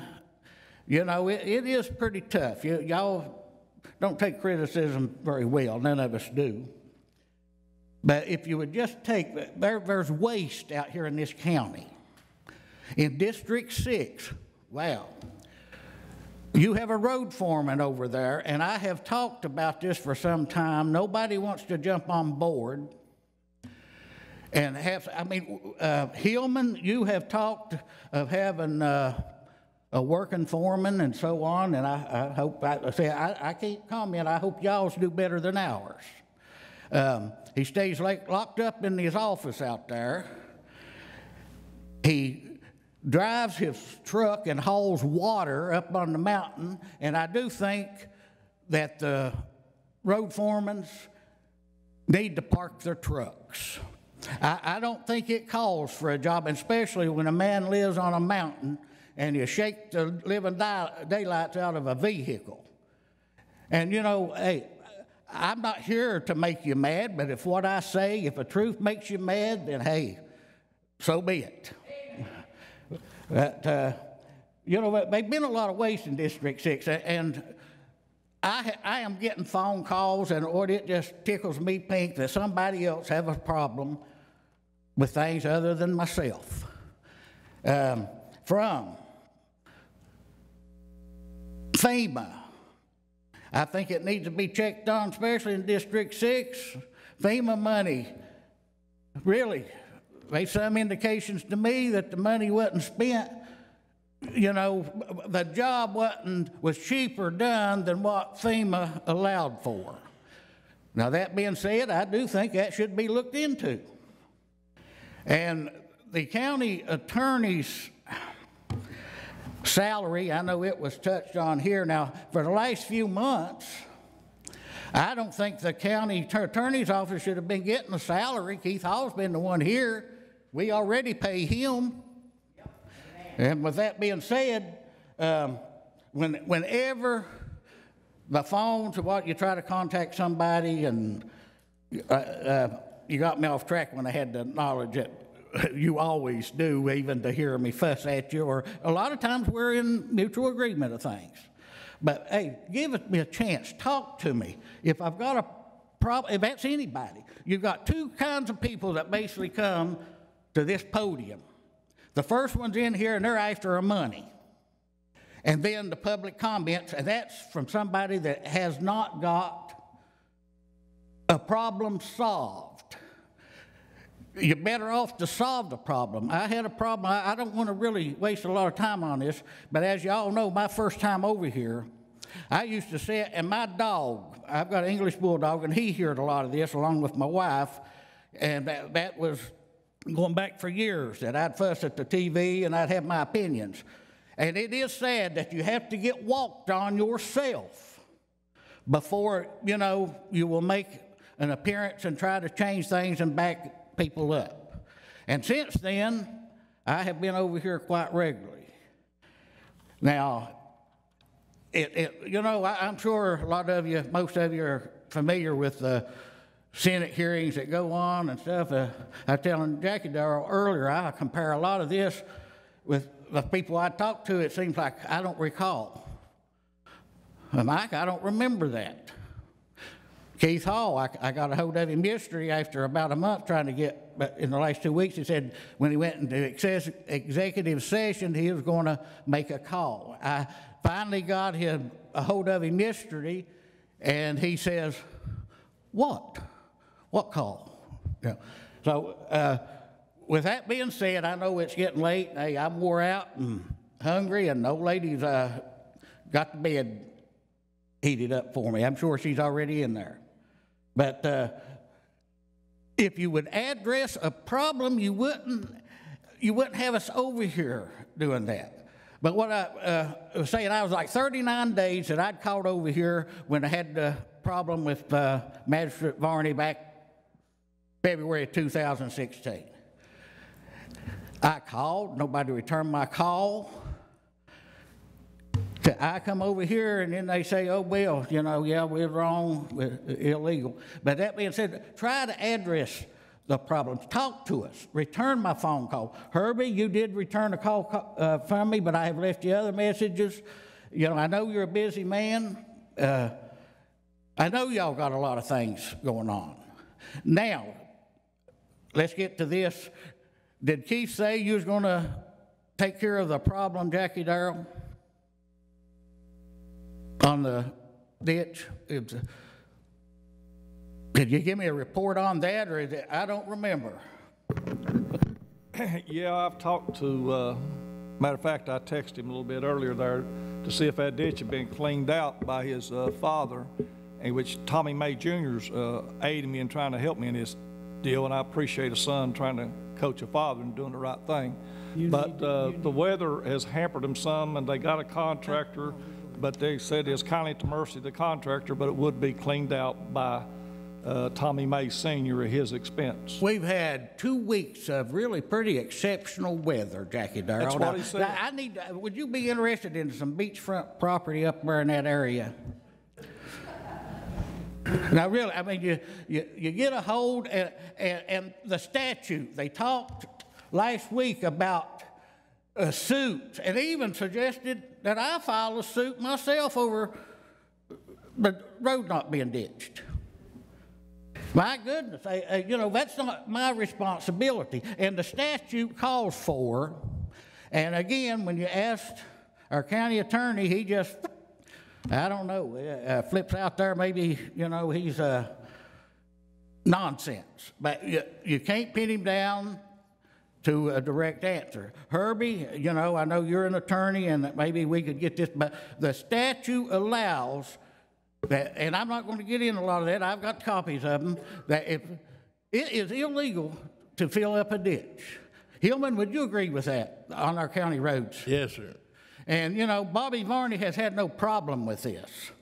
And, you know, really, Bobby, I wish you'd get on board. I really get a little tired of fussing at you myself. I know you do. But, you know, let's do what's right. And the statute says this, that, you know, if not, just tell people, do what you want. We have no concern. But ditching of our county roads, I remember when we had dirt roads. We've come a long way. I was 10 years old when we got the first hardtop. Now, I've got one question, and I want to make a remark, and Mr. Compton, welcome. I meant to say that, and my mind got when I first come up here. And, buddy, I tell you, hey, grab a hold and hang on, and watch about following some of these fellers by example. But that being said, and I would like some kind of comment. No comment I want to take is y'all have no concern with it. And should a person receiving a county salary have delinquent taxes out not being paid? And no comment is like, well, you're good with that. Well, I hope I don't ever have to have that problem. That ain't what I'm saying. I think I should pay my taxes. Do you think everyone else, do you think particular someone receiving a county salary? If you're going to live in a county, you ought to support it. Thank you. Now, Bobby Varney, have you considered addressing your delinquent taxes?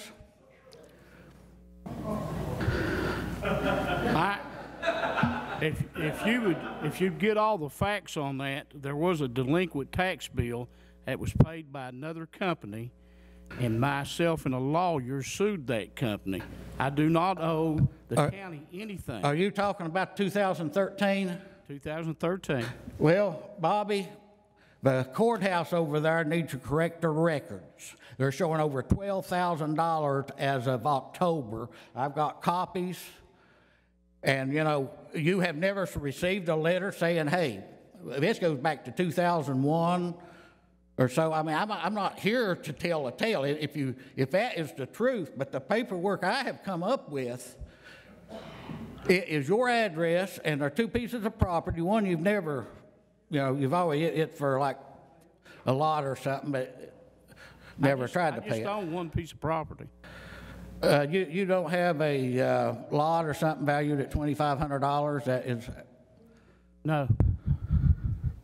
Okay, well, Bobby, I'm gonna tell you, I will apologize if I'm wrong. But you're gonna sit here and directly say you do not owe delinquent property taxes in Pike County. No, sir. Well, I think you better be going over to the, right downstairs here someday and getting that straightened out.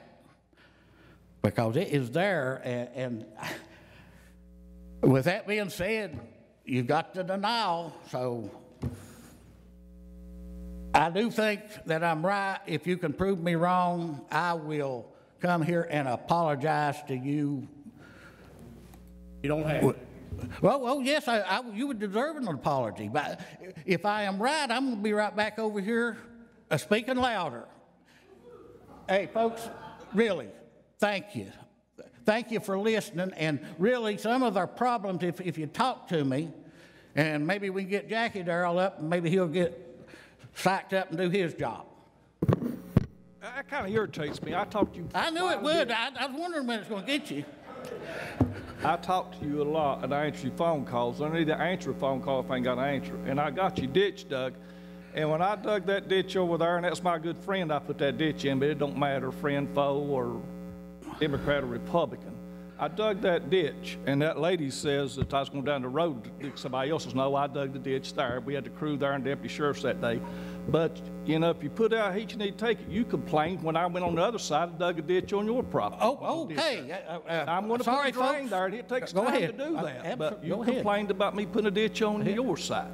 And I want to treat everybody fair, and so anyway, they was complaining about water there. We'll take care of that. Danny's going to put a drain in there, and you can't put a ditch and a drain. You know, sometimes it takes time. It's a big county. There's a lot to do, and ain't just one person with problems.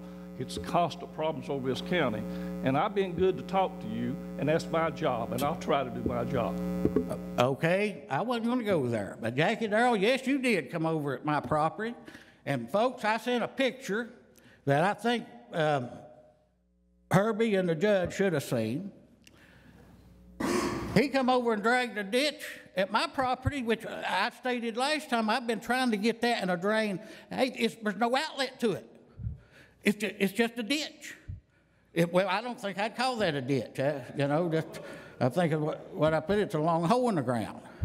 And then when you did dig the ditch over to other place, you come right by the highway, the hard top.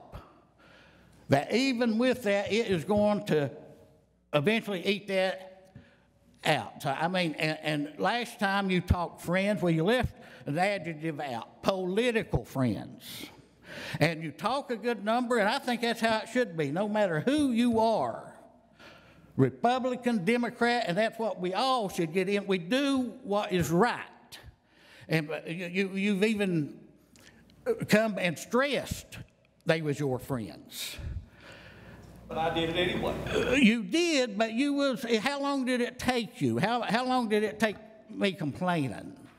Hey, I got other work to do over there, Mike, and they had an excavator broke down, and you just can't jump from pillar to post. You got hard topping, patching. There's all kinds of issues in this county, and we need more ditches instead of less. Yes, we do. I will agree with that, and that's just like that. People that fill in their ditches again, and I think this court should take, hey, maybe right here today, take a vote to recover some of this money. The expense of that ditch being opened up, which took 2 days through the thing. That's like back to Danny Branham.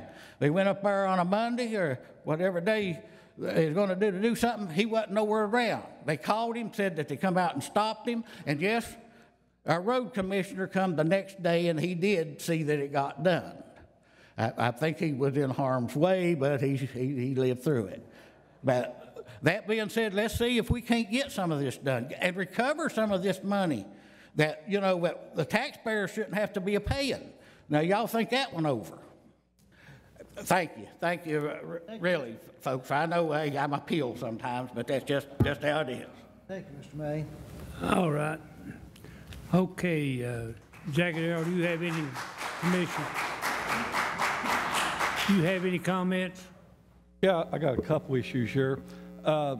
There's a gentleman lives over at Meta, and like I've stressed in the past, and usually I just tell them to go and get it, as I've had at Bible College and different other places where we got shot rock we need to use in District 5. And this gentleman Blackburn has got some shot rock, about 20-ton Hillman, that he showed our crew, and he even loaded up for us if we send our truck over. It's his private property, but he's going to give us the rock, and free is good, instead of going to Jenkins and getting it or wherever. So I would like the court to recognize us going over and getting that rock at Mr. Blackburn's.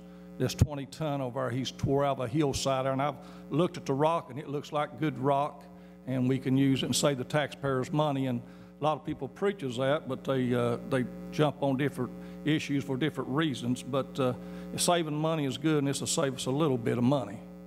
And the other deal here is our crew has been out patching work a lot, doing hardtop work, and one of our problems with hardtopping, the state binded 2 years together on us on the flex money, and it put them behind on getting it done. There's so much to do, and there's limits on time and stuff. But our crew's been out busy patching, and we've been getting some of the flex money laid down. And so, you know, it's a big county, and there's a lot of issues out there, and it takes time to get everything done. And it's just, we've got a good crew that tries to do their best out there. Thank you. Judge, I'd like to make a comment before you move on. Okay. I think the guy's name was Wayne from Conservation. What was your name? Woody. Woody, you know, I'm sorry that things happened the way it did here. And your company is beneficial to this county. We have used thousands of dollars on road repair from the Conservation District. And I want to let you know that we appreciate that. And you made some comments, and you were told some things that you wasn't aware of. And we, as a court, sometimes get more done by working together. And you know more now than you did earlier. But I can remember when the Conservation District didn't have any funds coming from Pike County. It's not been that long ago. And every time we have a flood, you know, they come in and they spend a lot of money that's no cost to the county on repairing the roads and putting the streams back to where they should be. So I guess you're probably one of the bosses down there, or you elected supervisor. Now, who are you elected from? The Pike County. So you're the one that the people voted for on the Conservation District. Is that what you are? Well, that's things I didn't know. I'm glad you came tonight. And you know, we have a tendency sometimes to not understand the full story. And Mr. Sanders told some things there tonight that really is not true, Monk. We don't have a secretary. We don't have an assistant. We don't have a cell phone. I mean, you know, if you're going to tell it the way it is. Well, let's. 2015, that was the records I get. Okay, I'm sorry. I'm sorry. I misunderstood you. Have you asked for any other records, Monk? That's all I got when I got an old record request was back in 2015. And you've not requested anything else since then, have you? No, I don't feel like being browbeaten, threatened, and intimidated. Well, it'd be good if you got your stories all straight. Well, I guess you're going to set it straight, ain't you? No, I'm not. Thank God. Can I say one other thing? Yeah. I do appreciate my call Dixmoor, we washed out back in '09. They did a pretty bad job fixing it, but they did what the resources were available. And just recently, they finally came up and patched a lot of the bad spots from them. And I do appreciate that. It's been a long time coming, but it is very appreciative. I had some people go, why didn't they top the whole hollow?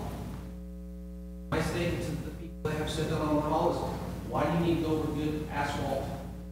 More asphalt. Why not just fix the bad spot and use that money to fix another location? So I do appreciate part of my call. I don't know Bob's situation on his finances, but I do know sometimes we're limited to what we can do with the finances that we do have in our budget, as far as the miles that's tore up, and I'd say he probably corrected a problem that was bad. And like I say, you know, I just want to say I think Keith, probably his emotions got high, and he said something there that made you mad. And, you know, I just want to apologize from the court that these things don't really should happen. You know, you guys are all there for a reason, and we should listen. And, right. We're all trying to do what's best for our county. And it's not, and that's. And if we work together, it would better Pike County. And there's been a lot of things working. It's just we need to come together as a group, and people need to listen, and people need to be willing to. You know, in my life, I've done short 53 years. So many people cannot take recommendations. It doesn't come from my own brain, it doesn't matter. And so we want to fight over our reputation. I'm the smart one in the group, you have no right to tell me what to do. If we can kind of get over that prideful action, look at good things, share information, understand what's going on, I think there'll be a happier attitude with people within Pike County. Thank you. And, you know, Judge, I just wanted to say that we were told the compensating rate would bring the same monies in that we had last year. And that's what we went with, the compensating rate. We didn't want to raise the taxes. We didn't want to vote to raise the taxes. And we were taking recommendations that people would give us. The compensating rate would give you the same amount of money that you had coming in last year. And we've got to fund the sheriff's office, the jail, and there's a lot of things out in this county that tax money goes toward. And, you know, we're targets to be picked on, and that's why they pay us, I guess, to let people talk about us and jump on us, and we're supposed to forgive them and go on. But sometimes our emotions are just like yours or anybody else's. They get out of hand. And I'm sorry if we offended you tonight. And, you know, I hope that you'll come back to the court meeting and ask questions. And that's the way we get things resolved. And I appreciate Justin Maynard's remarks here tonight. He said things that I didn't understand, that the school system are in jeopardy for the problems due to the taxes. And we all want to see this county grow and do good. And it takes a tax base to make it go. And, you know, I don't think anybody's going to work for nothing up here. And if the commissioners next time they get elected, I hope that they'll realize that they've got a job to do and they can continue to make their money. You know, we're not wanting them to work for nothing, and we've got to set that rate. We've got to set the commissioner's rate before we leave office. And I just wish them all well. I see some back there that's running, and it's an experience for them to see what the county government is like. You know, it's not easy. There's decisions that we have to do that's not pleasant to people. And there's money problems all over the county and all over the state. You know, it's not this county, it's all other counties. I talked to the people that's elected in the other counties, and they're running into the same situation that we are. And hopefully with the way things are going, we can turn it around and get it back on track. And, you know, I'm just one person, and I believe that if we communicate with each other, we could go a long ways. Thank you. Paul, you have any comment? You? Okay. Judge, we've got holidays coming up, Christmas.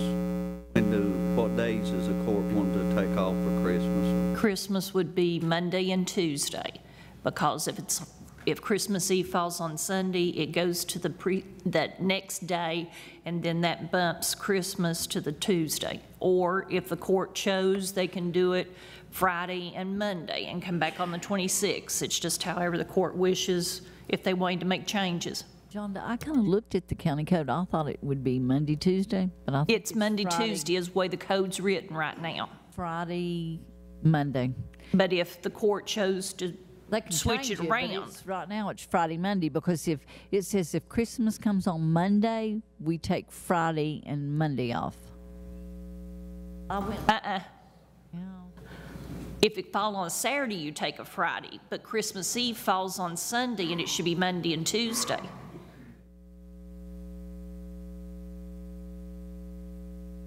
Big Sandy Ad is closed on Monday and Tuesday, and that's what days my senior citizen centers have already voted to be closed. I just want the court to decide what days you want, so I'll know where to set boxes out at, is what I want.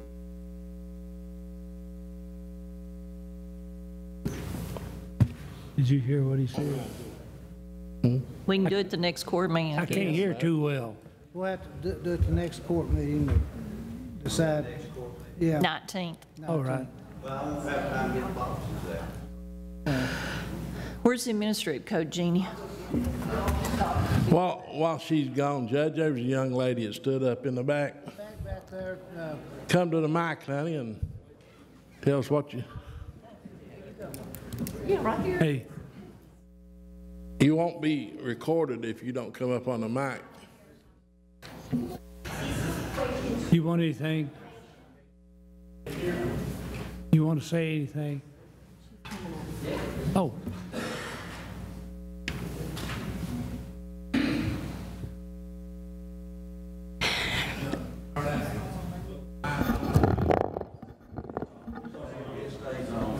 It's on. This is a question, I guess, towards you, Justin. Yes, ma'am. About the education, the talk of education, less money, higher taxes. How do you justify the big raises for a certain few people?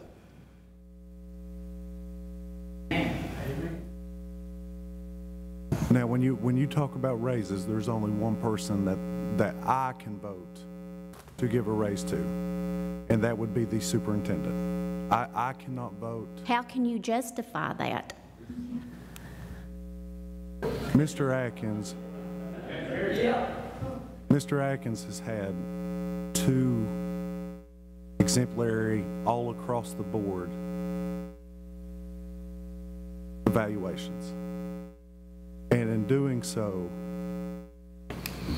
he is really underpaid when you look at the district sizes in compensation to, like, Floyd County, which was paying,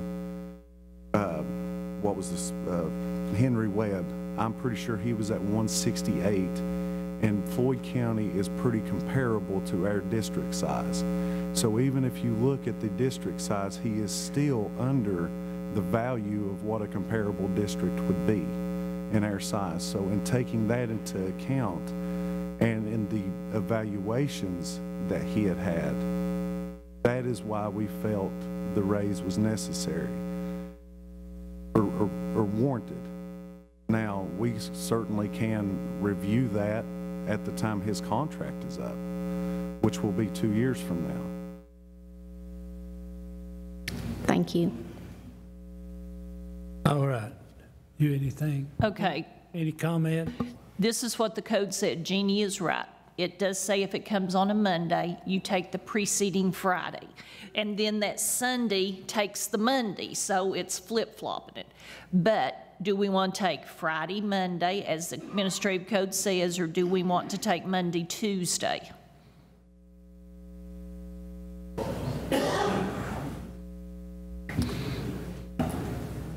If the senior citizens are going to be closed Monday, Tuesday, and Big Sandy Ad, do we want to follow suit with them on Monday, Tuesday? Your comment? Bobby, what do you think? What's best for you all? Well, we just had Veterans Day. It was on a Friday that we were off. We were off on Friday again at Thanksgiving, and I think it would be fair to the people. We just do Tuesday. Okay. Because then then they'll work the next Monday. Right. On New Year's Day, right? Good. So the court needs to make that into a motion, do Monday, Tuesday as holiday. Motion. All right. County Attorney's report. Oh, wait, what? Charlie seconded. Okay. What? Roll call for what? Holiday, Christmas. It's Monday and Tuesday. All right. You tell them what it is. Go ahead and roll call. Roll call, please. Magistrate Anderson. Yes. Magistrate Compton. Magistrate Murphy. Magistrate Robinson. Magistrate Dodson. Yes. Magistrate Varney. Yes. Judge Deskin. Yes. All right, County Attorney's report. Yeah, I apologize hopping up there. My wife's out of town shopping, and I've got believe it or not, I've got a 14-year-old that called me in a panic. So I took care of that real quick. So anyway, only thing I saw that we had to report on one was the lawsuit. My understanding is that it's prepared and ready to go with the Big Shoal Incorporated. My understanding was that I'll get with the people that involves litigation, so I'll get with everybody on it. Been some developments on that may or may not All right. affect the timing of it. And then the only other thing, I believe that's all there was. Hey, Keith, are we anywhere on the graves over at Pounding Mill? Is anything developed on that? I'm preparing a lawsuit for that as well with the unknown people using that same statute that you pointed out that you got to me. That'll be of help. Appreciate it. Thank you. What about the open records? My understanding is we won. I say we being the fiscal court. They found that that was subject to open records, and I guess We said that, I guess you just go over and get them now. well, we said we was going to get a copy of the judgment. Yeah. I'll bring that up to you tomorrow. So it is fine, and if it is, then that judgment will tell us what we can get now and then what we might want to get in the future. I mean, we'll have to decide that. If it requires any further legal action, I'd probably need to know, but as far as I'm concerned, legal action is over, isn't it? It's just a matter of going and getting the stuff now, going over and letting them provide it. I'm sure they'll provide it in electronic disc or Well, I think whatever's the easiest way to do we'll it. have to make the request, if we're going to go beyond that first request that was made.